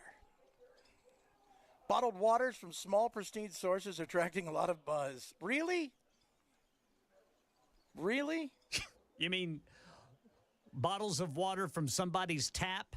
No, claiming to be from a spring somewhere? Yeah, totally. And they're bidding it up, and people are like tasting it. Tasmanian pine forest. It sounds like something you'd like. That's what you get from Axe body spray. What are you wearing, dude? Tasmanian pine forest. Smells crazy water. This is a Texas lithium brand. Lithium called Crazy Water. That's supposed to be really, really good. Or how about this one? Peruvian volcano rock. And deep sea water that has been pumped up to 80 miles off the coast of South Korea. Boy, I bet you that's good. Yeah, and they're doing this because Gen Z doesn't want alcohol anymore.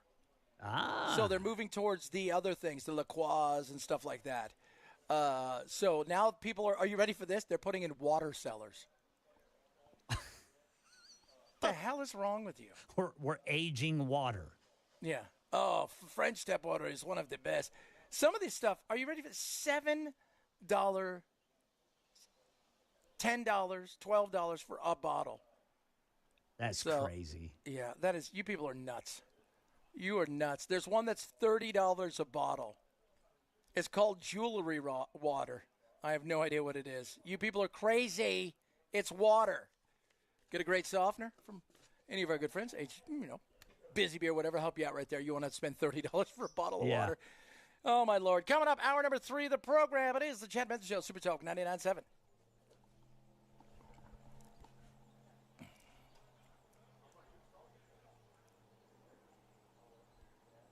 Am I clear?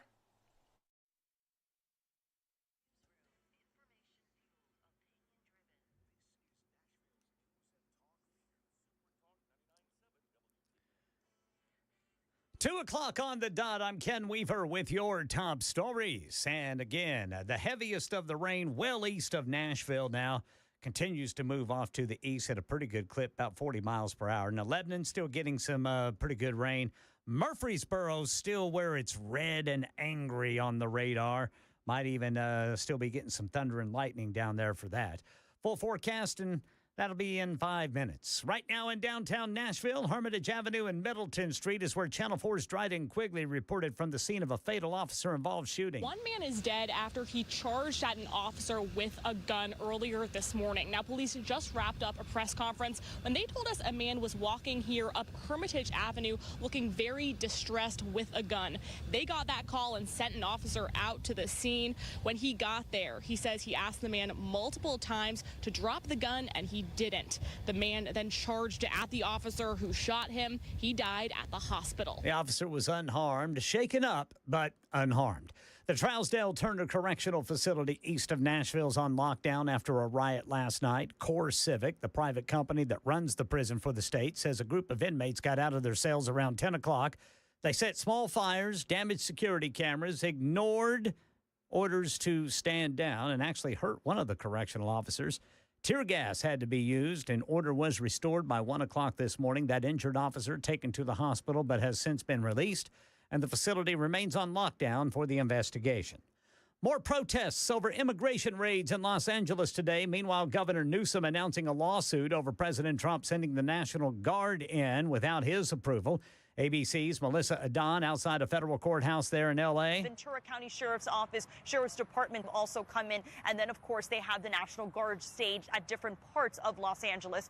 The mayor saying, though, that she is encouraging those that want to protest peacefully to do so rightfully, to express their messaging, express their concerns.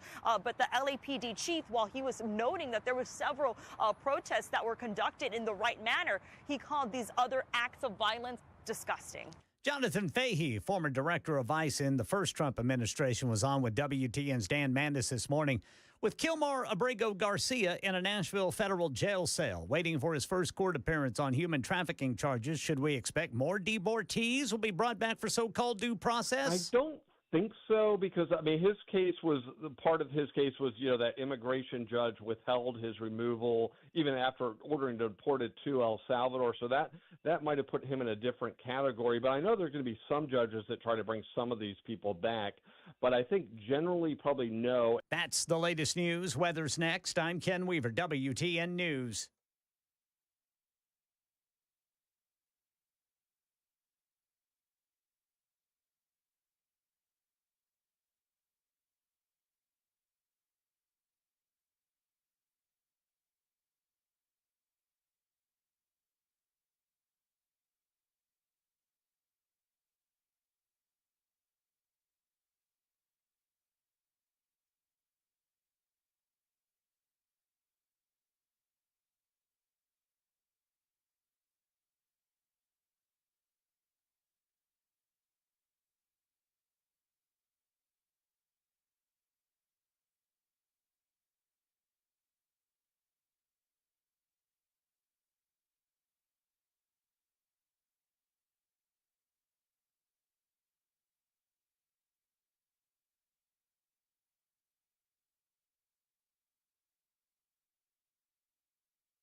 We are out here broadcasting live. We're at the Nashville Golf and Athletic Club. We were at the middle of a tournament, and the rains came. And the rains, how should I say this, were rather hard for a while. And when you're in a golf tournament, when the rains come like this, they tend to push the golf tournament off. So I got through half of it, and I was already coming up here to do my show today. But the afternoon flight, as they would say, is been canceled, I think. So because I see everybody leaving. So, but we're out here, and the rains have subsided, Ken. I just want to let you know that. Now, it is still cloudy. It's a little lighter, but I think the anger has left. And can I just say this, too? It dropped weather-wise. I was telling the guys, it was like 83, 84, 85 out here, and then all of a sudden, within the space of about an hour, it went from that to dropping down big time, cooling off. So still some weather throughout the day, and you'll keep it right here. We'll make sure that you guys know what's going on the freeways, the motorways, the highways, and the byways, if you will. You know, as we were talking about the insanity that California became, and I am not a fan, again, of let's just take a step back. I don't want Marines anywhere on our streets. We don't need it.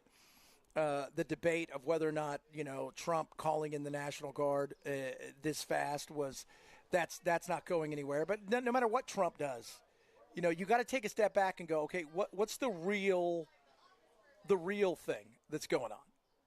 Well, this is a battle of my message versus your message at this point in time. And my message is, I'm here, illegal immigration. We don't care if you've been here for 15 or 20 years and you have been nothing but good. We want to get everybody out of here. And he's come out, and Trump, let's be real, he's wavered. He said, well, maybe not everybody, and some people here, we got to figure out what we can do. But the big raids that are happening, they happened before. Obama's had them. ICE has gone after people long before Trump got there.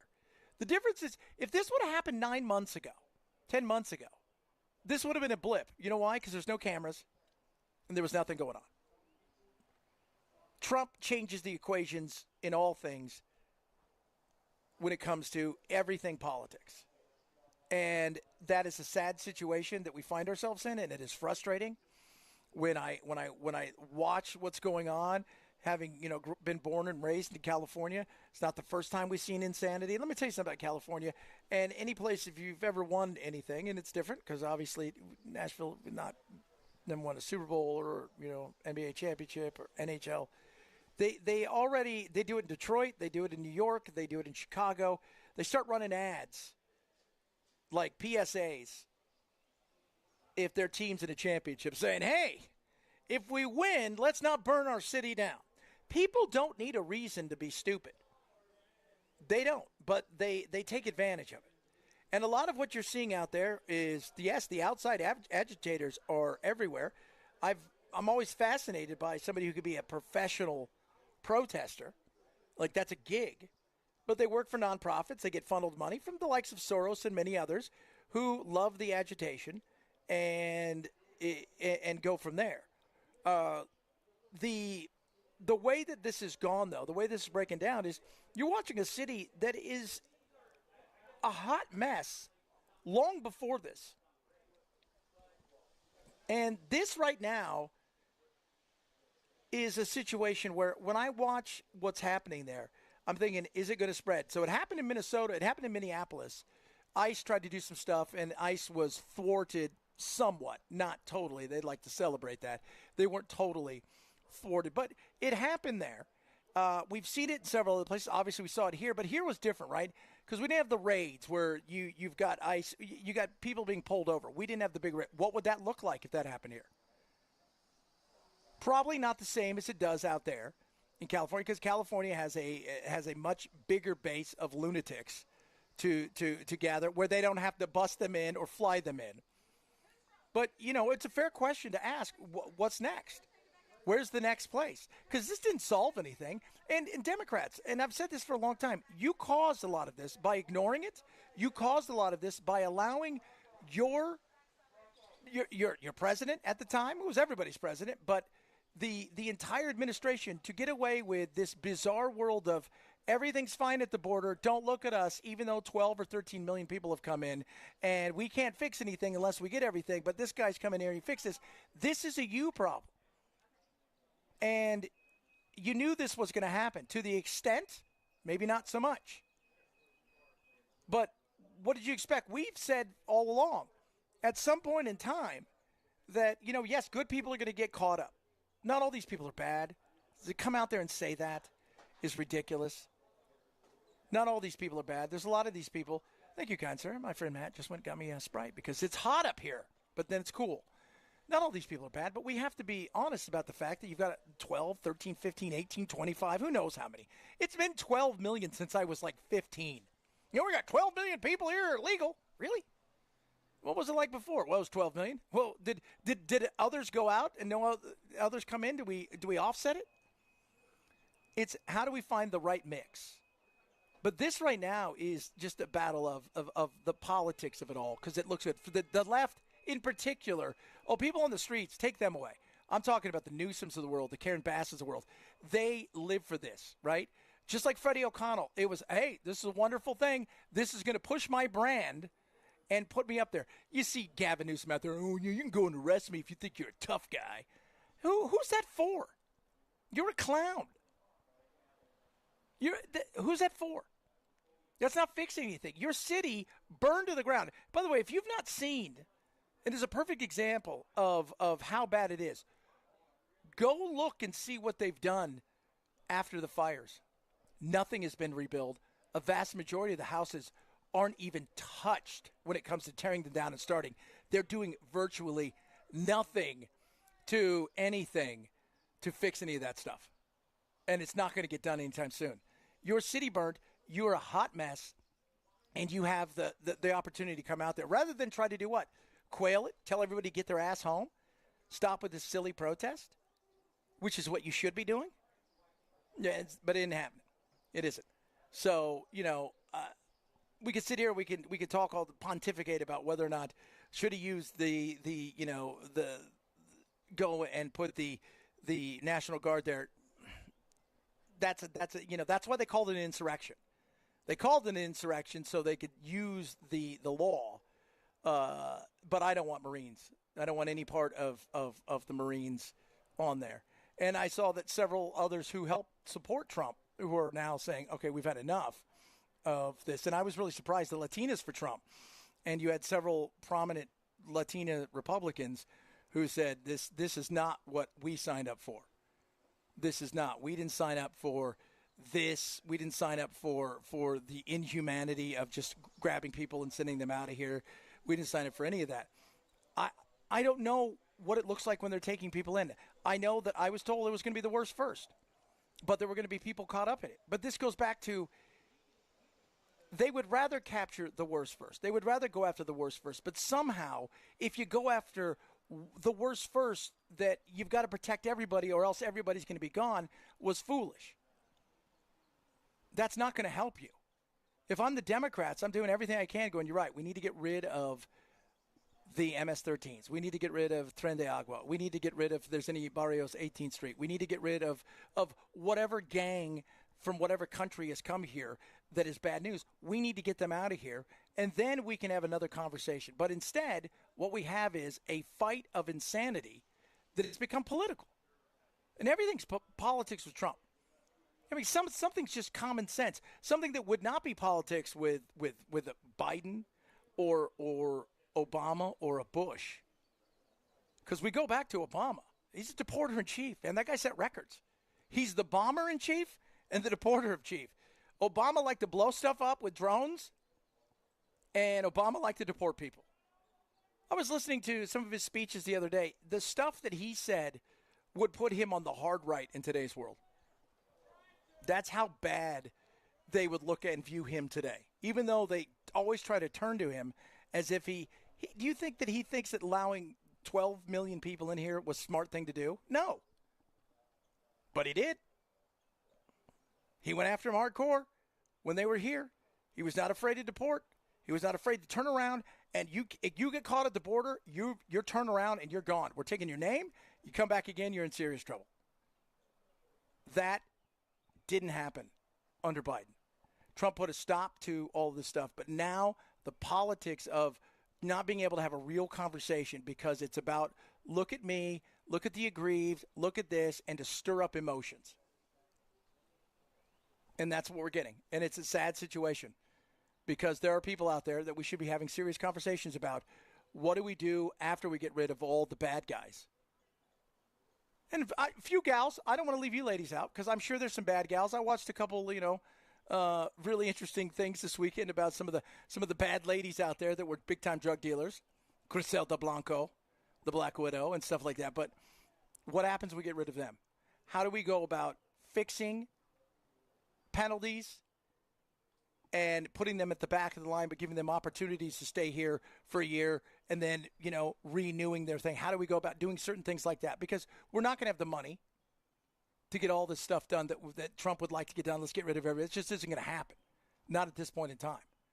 Even with the vast majority of money that they have coming in from this new big, beautiful bill that's very expensive, there isn't enough to get enough people trained up in time to get a lot of this stuff done. But you do have to strike while the iron's hot. And even he's talked about, maybe we make him go back a line. Maybe from there we make him pay a penalty of some sort. So we'll see. Again, we'll see. But,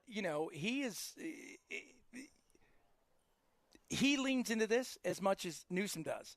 And that's where if I'm Trump, I'm giving Newsom nothing. Dude, if you want to let your town burn down, let your town burn down. You should answer for that. We'll let the rest of the nation go, well, you know what? He doesn't want any of our help. We're going to let it burn down. That's his thing. I don't want to get involved in any of that. That's a state's issue. Let them handle their business. We're going to continue to go out.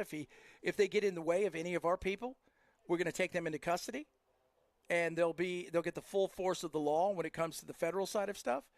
But outside of that, if they want to let their town burn down, as long as they're not going after federal buildings and stuff, that's a them thing. Because then it puts the ball back into Newsom. If Newsom's wanting somebody like Homan to arrest him, as he said, so they can come out, just go, oh my God, how was I treated? I was treated horribly. They took me in. You're lucky I'm here for you. You're lucky. You're lucky I'm here to save you, you people. So insane. Reach out to us. Got a lot of your texts coming in. So, there is some lot of stuff going on. Matt's out here. We were out here today, so we came out here for our big golf extravaganza, and it wasn't as extravaganza as we thought it was going to be because it was a lot of thunder and lightning about the 12th hole, and that has seemed to have passed. But I'm not sure are they going to have an afternoon flight, Matt? What's the deal? Can you talk in there? I can figure it out. There we go. Hello. So are they going to have an afternoon? I think they are. I'm a little bit surprised, but I think they are. Man. A little water never hurt anybody. Apparently around 3, everything seems to clean right up. Okay. So, there you go. It was pretty nasty out there today. I think our team would have done pretty well had we been here to turn in the card. So what would you guys not You're doing really well? I think they gave away for morning flight, I think 13 under 1 through 14 holes. We were 12 under through 12. I contributed exactly I contributed one 90-yard sand wedge to 3 feet and 2 putts to that effort. Nice. I'm playing with bombers, baby. You're one of those bombers. Yeah. That everybody plays with. I played with the new country guy. I played Brent downstairs from the sports station. Jesse James, and Brent. Yep. So Brent spoke well of you. Yeah. So we had a good time. I said you get to know him. So we had a good time, but it was I got here just in time. Then all of a sudden, the lightning, thunder. It was when I was standing up here with you earlier today. It was an impressive show of Mother Nature. Yeah, well, nature will mess you up, brother. It was something else. I'm glad we were under here and not out there. Who do you have on your show today? I've got the Attorney General, Jonathan Skrmetti, is going to come in and just talk to us about what the state of Tennessee has prepared if some of these types of quote-unquote protests pop up in Memphis or Nashville or Knoxville or Chattanooga or other parts of the state. I mean, is Tennessee ready for that sort of thing? What does the law say about it? What can you do and what can't you do? I think, it's important.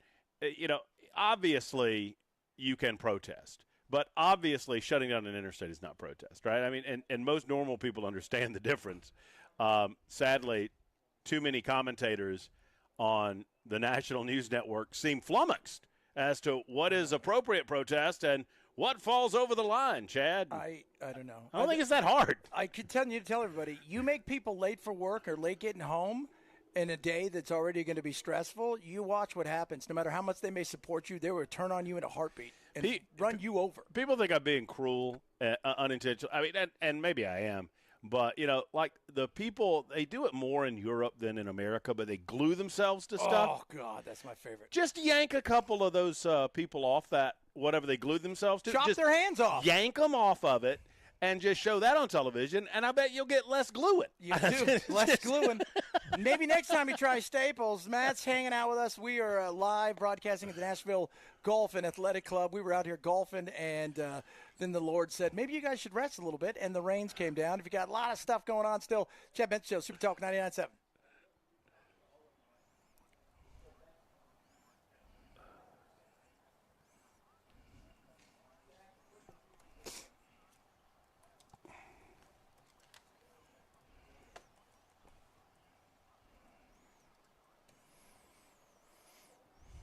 Raycon, best earbuds around. Love my Raycon. You'll love yours. Fit, feel, comfort, second to none. Absolutely incredible. Everyday earbuds, 15% off site-wide all over there. Let me tell you something about the way that these things feel incredible. And that helps because how many times you put in earbuds and like, these don't feel right, your ears hurt, they're sore afterwards. You won't have that with these sound quality seconds and an ease to move within all of the different sound things they have, from awareness mode to focus mode to even active noise cancellation. 8 hours stock time, 32 hours of battery life, multi-connectivity, and fast charging. Every 10 minutes of charge gives you 90 minutes of listening power. So what are you waiting for? Father's Day is here. You still have time to grab some 15% off site-wide. Go to buyraycon.com/Chad today to save. Buyraycon.com/Chad. 30-day happiness guarantee. Buyraycon.com/Chad.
All right, drivers, we've got some crashes to contend with. Right now in Murfreesboro, the left two lanes are blocked, 24 eastbound right there at 840. Then in Madison, still doing some intersection work there, Tennessee 45 between MacArthur Drive and Archwood Drive. And still backed up a bit due to an injury crash, 24 eastbound at Harding Place. Looks like the rain is almost out of Nashville. A lot of Middle Tennessee west of Nashville is drying out as that system continues to move east. Had a deadly officer-involved shooting downtown. We'll tell you about that and more at 2:30 on Super Talk 99.7 WTN. We're having fun out here. Rain has subsided a little bit. Matt is here enjoying the beautiful festivities. We're broadcasting live. Because again, broadcasting dead would be. So, although I will tell you this, man, I got a little nervous with the lightning. I'm like surrounded by electricity. You were almost broadcasting. Almost broadcasting dead. The lightning was big, and I thought this. And we're what, like 50 yards from a pond. I'm waiting for some to skid across, blow up the sports guys. Have you seen the video? I mean, there's a gajillion videos now, the TikToks and the Instagram. But I saw one the other day of the guy that got struck by lightning. He and a buddy of his were fishing, and they were like wading in the water. And this guy's rod, he had this huge fishing rod. And he got struck by lightning twice. The lightning struck his rod, and it's on video, and it knocks it out of his hand. And then the other guys, and they're like looking at one another like, you okay, you okay? And he goes back and he picks it up, and he like casts it back into the water, and it hits his rod again. And at that point, they're okay, it's time. It's time to go. Who does that? You know what they always say? People who get hit by lightning, the ones who survive, who really get hit, they never get cold anymore. They never have this weird thing, and they never get cold. Yeah, like there's this weird where they almost don't feel temperature, and they also they say that they don't get very sick. I did a deep dive on this guy. I need to look this guy's name up. He is in the Guinness Book of World Records. He was like a ranger out west, and he has been struck by lightning more than any other human, or had been. He's dead now, and he was struck 7 times, and but his backstory is very sad. Eventually, I think he committed suicide, if my memory serves me correctly. But he eventually, after the third or fourth time, his family said he became obsessed with the fact that he had been struck so many times. He became convinced that the lightning was after him. It drove him crazy. Well, wouldn't you think that? Well, yeah, they hit you 4 times. If the chances of you being struck by lightning are way smaller than even winning the big lotto, and you got hit 7 times, after the second or third time, you're like, I don't think God likes me. I'm thinking this is not a good thing for us. His name's Roy. All right, got him. Yeah, Ken? I'd definitely start buying a lottery ticket. No doubt. His name was Roy Sullivan. He was a forest ranger. He was presented in the Guinness Book of World Records. The person struck by lightning more recorded times than any other human being. 7 strikes documented, and his family says that all 7 strikes were documented by the superintendent of the Shenandoah National Park, and he was convinced that the lightning was after him. Here's my question. Why? Was there something in him? Well, I mean, the suggestion, sort of weird iron in his blood? there's a lot of people that suggest that there are certain people that are electricity attractive. There are people out there that claim that they can't wear regular watches because the watch will stop or whatever because of the electricity in their body. So the suggestion is that he was bringing it on himself, Chad.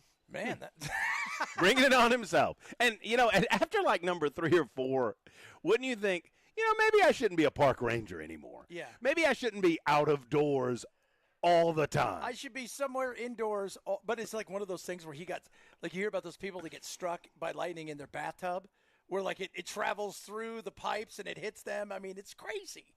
This guy, man, 7 times. No, look, listen to this. This is strike number 5. This is just the description. You ready? Yeah.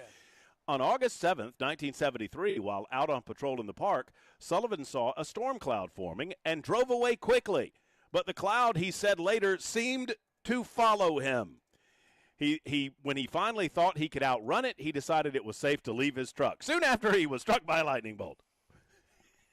I don't mean to laugh at this poor fellow. He's run. Sullivan stated he actually saw the bolt that hit him. The lightning moved down his left arm, left leg, knocked off his shoe. It then crossed over to his right leg just below the knee. Still conscious, Sullivan crawled back to his truck and poured a can of water, which he always kept there, over his head, which he claimed was on fire. Goodness. He gets struck twice after that. There you go. He just happened to have a can of water. Of water. He said he kept it with him, kid. he kept it with him in case it caught on fire so he could put himself out. That's how we roll here. We did not get struck by lightning. A lot of stuff still to come. Matt's hanging out with us. We're broadcasting live. Have you been over to the Davy Crockett's to see all the family buried over there? I did see you know what? Mama Crockett. You know what? I appreciate what you said earlier. It's a true test of whether or not you're a real golfer if you appreciate the fact that there's a graveyard on a golf course. That's who we are, kids. It is Chad Bench Show, Super Talk 99.7.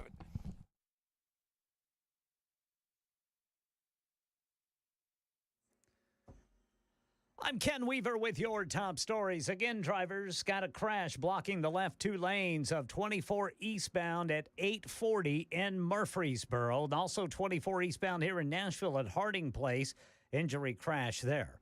Got the full forecast in 5 minutes. Right now in downtown Nashville, Hermitage Avenue and Middleton Street.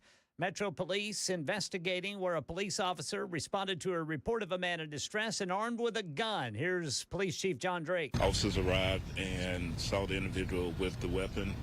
The individual charged towards officers, running.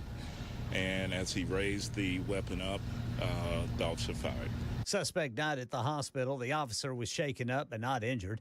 Channel 4's Joylyn Bukovac from the Trousdale Turner Correctional Facility east of Nashville, where a riot broke out overnight. Deputies say they were called to this facility around 10 o'clock last night. Following that riot, that's when a group of inmates got out of their cells and started causing trouble in the inner yard. According to CoreCivic, the company that runs the facility, the inmates set a few small fires, damaged security cameras, and ignored orders to stand down. One correctional officer was hurt and then taken to the hospital, but has since been released. Staff used tear gas to get the inmates back under control, and by about 1 o'clock Monday morning, everyone was secured. The facility is now under lockdown while the investigation continues. More protests over ICE raids today in L.A. President Trump indicating he'd be willing to arrest the governor for not helping federal agents enforce immigration laws. As he was returning to the White House, President Trump was asked if he agrees with border czar Tom Homan's threat to arrest Governor Gavin Newsom for obstructing immigration enforcement. I would do it if I were Tom. I think it's great. Now on social media, Newsom writing, quote, "The President of the United States just called for the arrest of a sitting governor, saying this is a day I hoped I would never see in America. I don't care if you're Democrat or Republican. This is a line we cannot cross as a nation. This is an unmistakable step toward authoritarianism," Newsom wrote. Alex Stone, ABC News. That's the latest news. Weather's next. I'm Ken Weaver, WTN News.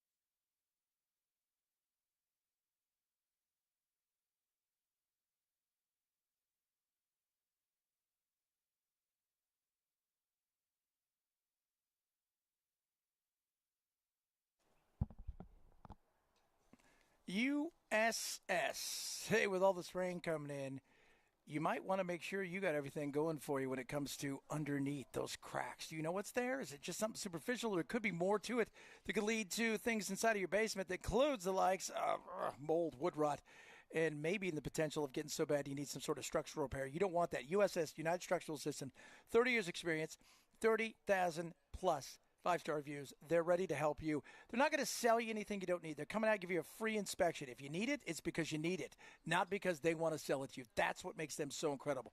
They're going to treat you like $1 million and make sure that things don't cost $1 million with USS. They guarantee their best. They're there to help. Call them now. 615-488-7855, 615-488-7855. If you're worried about the what if you're worried about, you're not quite sure what's down there, let USS check it out for you. 615-488-7855 or online at USSTN.com.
Rough Greens, ruffgreens.com. Vitamins, minerals, probiotics, omega 369, all this incredible stuff in a supplement that your dog will love. They got it for your cat as well.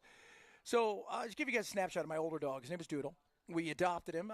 We think maybe they lied a little bit about his age because they told us he was like, oh, he's like 5. He turned out to be like 10. And after about a year, he was struggling big time. And we thought we were going to have to put him down. We were kind of bummed. We started giving him Rough Greens, a powder supplement every day into his food, just one time a day. He lived another 6.5 years, healthier, happier, bouncier than ever before. Still cantankerous, but you know what? He was doing his thing, and we love that. It's little things like that can go a long way, especially without having to change your dog's diet. Try Rough Greens if you're worried about your dog getting older, right? You're thinking to yourself, their fur's not as fluffy and nice as it used to be. They have trouble with their skin, digestive tract, their heart health. Try Rough Greens and watch what happens. You'll be amazed. ruffgreens.com/Chad. You go there now. Use that code. You're going to get yourself a $20 trial Jumpstart value bag for free. You just cover the cost of shipping. Ruffgreens.com/Chad. Ruffgreens.com/Chad.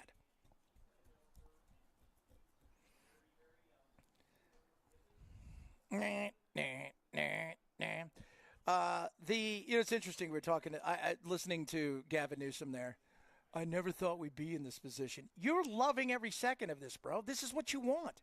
All of you want to look. I think it's a bad look that we're talking about having Marines on the street. I want no part of that. Mr. President, that is absolutely horrible. You want to give everybody, even people who believe in what you're trying to do, the opportunity to step back and say, hey, this is a bridge too far, man. You're putting military on our streets. You're making it feel like you're going for something else. On top of that, he wants this. Gavin Newsom wants this because every moment, every opportunity that he has a chance to get into the spotlight is a chance for him to be the king of the resistance. Because right now, at this moment in time, he's the only one really running for president on the Democratic side. And he knows that California's got a lot of splaining to do with some of their wackiness over the last decade and a half, 2 decades, that they've got some serious splaining to do, that America doesn't want any part of what they're offering. So what are you going to do?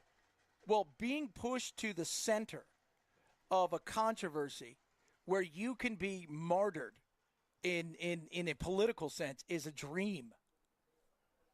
Is a dream.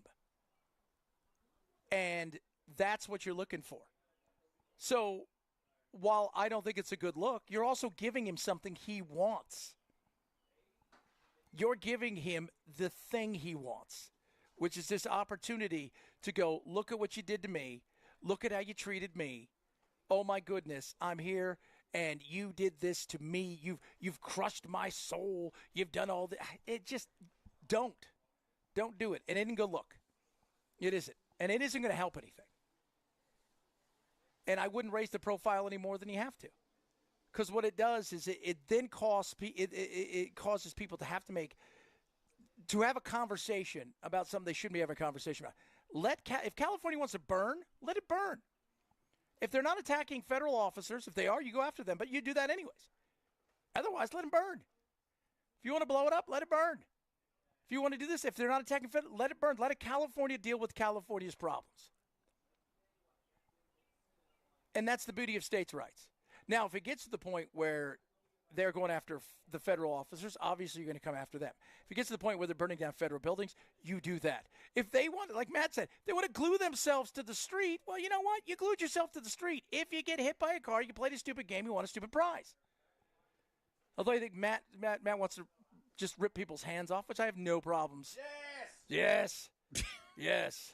Rip their hands off. Woo!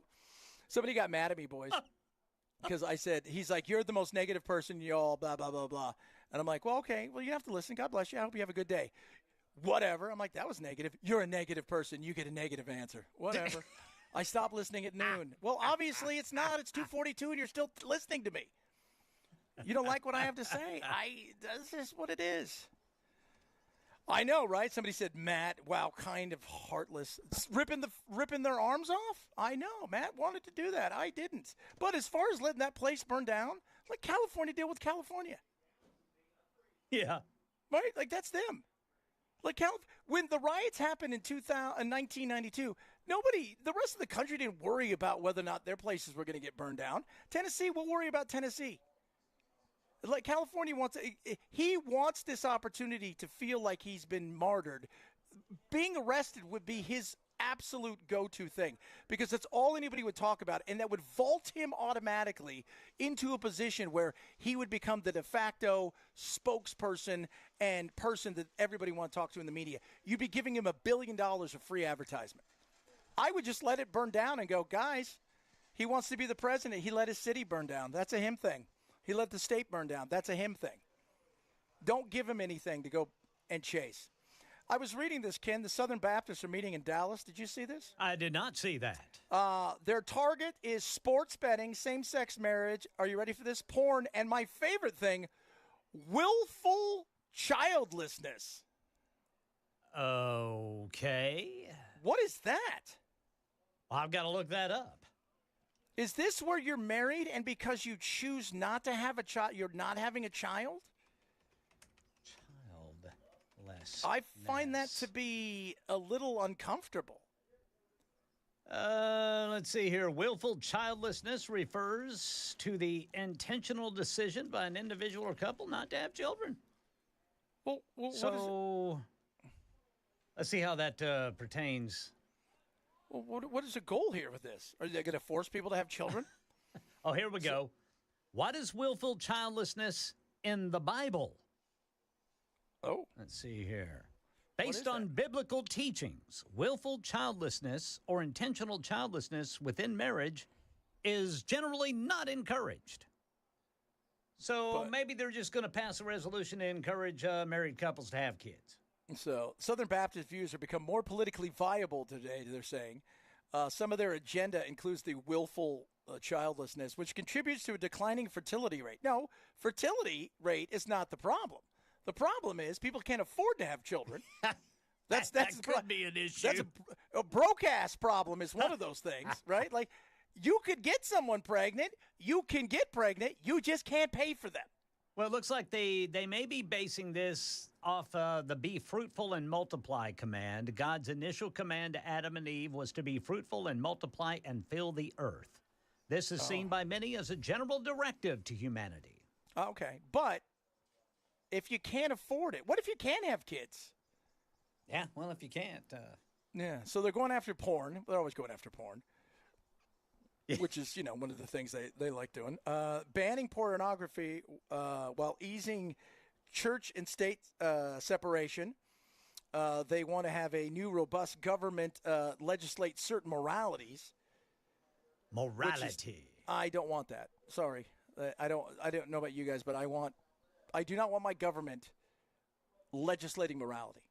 I want no part of any of that. I think we should that's where we should stand up and say no. They're also calling for an amendment to ban churches with women pastors. Uh-oh. Woo! Now, can you be a woman pastor but not pastor a church? Because I've been to places where they have guest speakers. Yeah. They're really pastors, but they're speakers and they're speaking at a church. Can you do that? Is that part of something you can do? Or is that a hard no? I don't know, man. I'm not really up with the Southern. I thought the Southern Baptists broke up. You got me.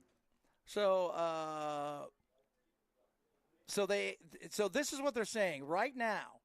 Southern Baptist baptism numbers, a key spiritual vital sign, stands at 250,643, exceeding pre-pandemic levels, at least for now, reversing a long slide. Well, they don't seem like they're a lot of fun. So they've baptized 250,000 people since compared to what?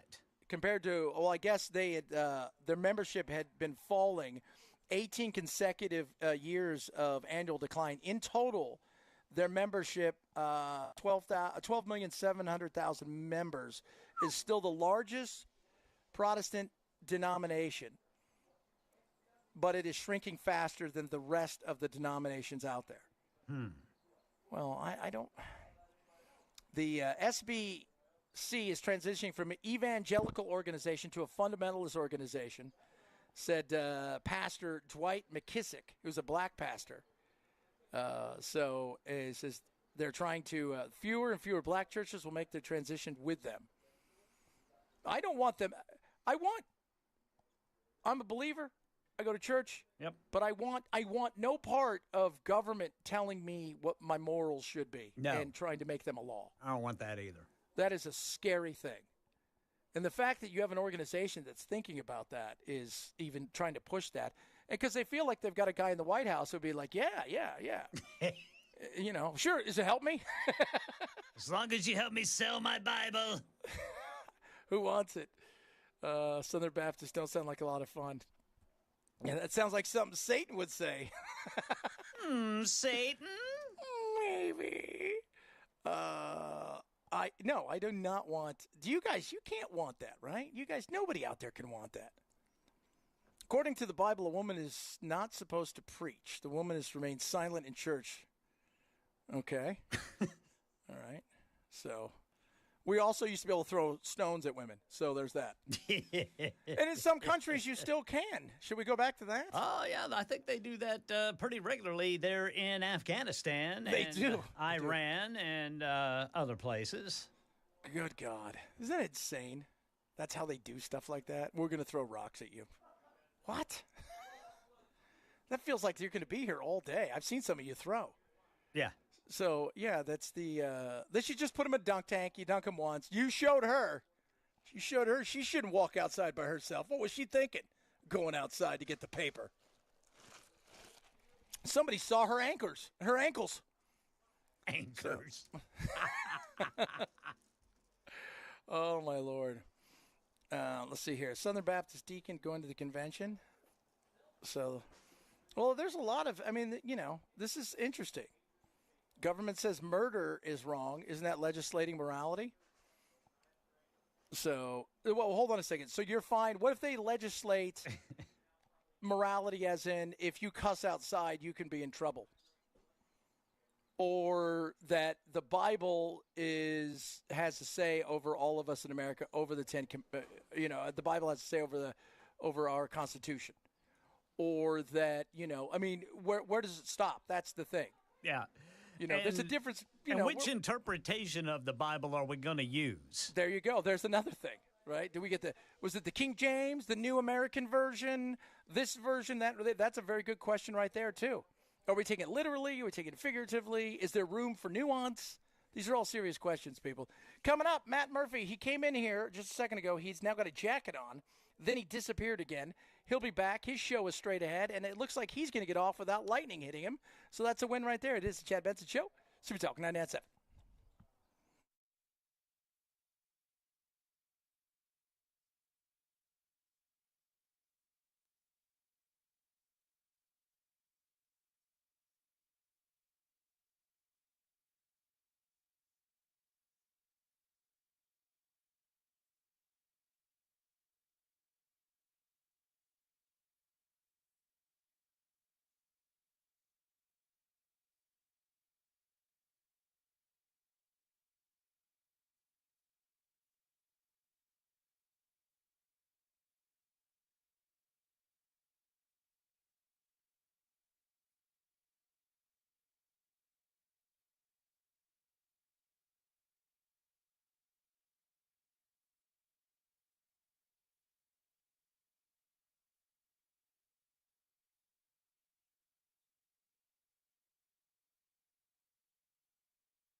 So Matt will be here in a second. He said he just got abducted. I'm not quite sure who abducted him. Hopefully it was aliens.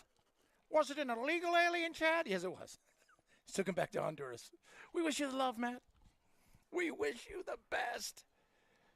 Interesting show today. Some of you are just a pastor just texted in and he said you can't legislate morality. Yeah, I think that's about as solid as you could put it right there.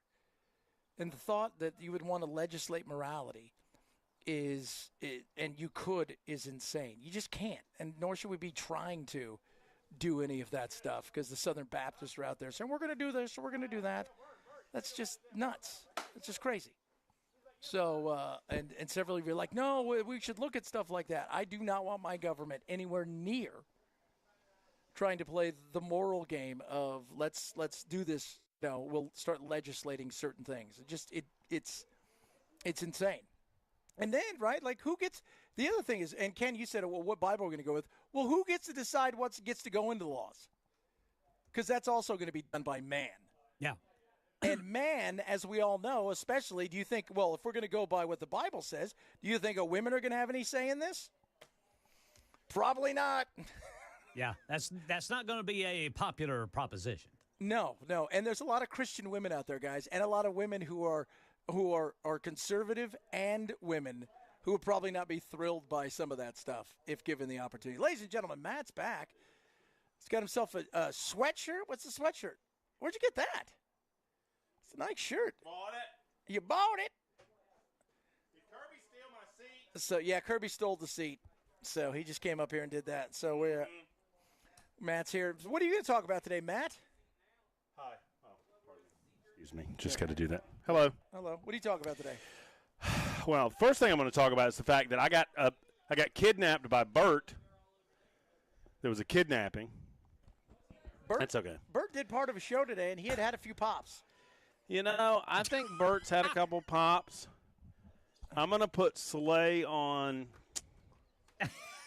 8. Oh, that's it? 8. That's not too bad. I might be lowballing him. It is unlike me, but I'm on 0. Oh, really? Yeah. That's what 0 Brother for me. Murphy. Thank you, Ken. But, Burf, when we walked to the car today, what did they have inside the thing? They had, like, They had a bottle of liquor. Yeah, right there. And I gave $50 to charity and got a nice bottle of bourbon. Nice. For doing so. So it was very nice. I've partaken in none of it. And I was getting shamed by our cohort on the sports station, Ron Slay. It's like, Murph, you haven't had any? And I was like, Slay, I'm soloing it over here. I got nobody to back me up. He's like, well, that's what they were saying because I was playing with Brent out there. And he's like, well, you know what? We should be okay, right? We're going to be good. Because I got 2 other people to do the show with, so if I have a few. So, you know. Like, well, we got none of that going on. We're out here with the lightning and all of that stuff, and we're trying to survive, people. That's what we're saying. So you can talk about what? Monsters? If I tump over, it's the Ken Weaver and Chris Webber show on Super Talk 99, which is probably better, honestly. That'd be interesting. You know, I was wondering if the lightning got really close, I was just going to throw the thing down and run inside. Or just reach over to the camera and dump the camera to the side and then go and then don't say anything. And everybody goes, Chad, are you okay? Chad's dead. Oh, man. You know, well, I mean, we've all got, obviously the big news of the day is some of the riots that are popping up around the country, and we're going to talk about that clearly. Talk a little Simone Biles and Riley Gaines. And, you know, I'm just going to ask the question at the beginning of the show, are we still America? And I'll explain what that means when we come up. Oh, that's interesting. Are we still America? Are we still exceptional? Or are we just like everybody else? Very interesting. He's got that coming up, a bunch of stuff. You guys have a very fun and rest of your day. Matt's got you here. Hopefully he doesn't get by lightning. We'll do it again tomorrow. Peace out.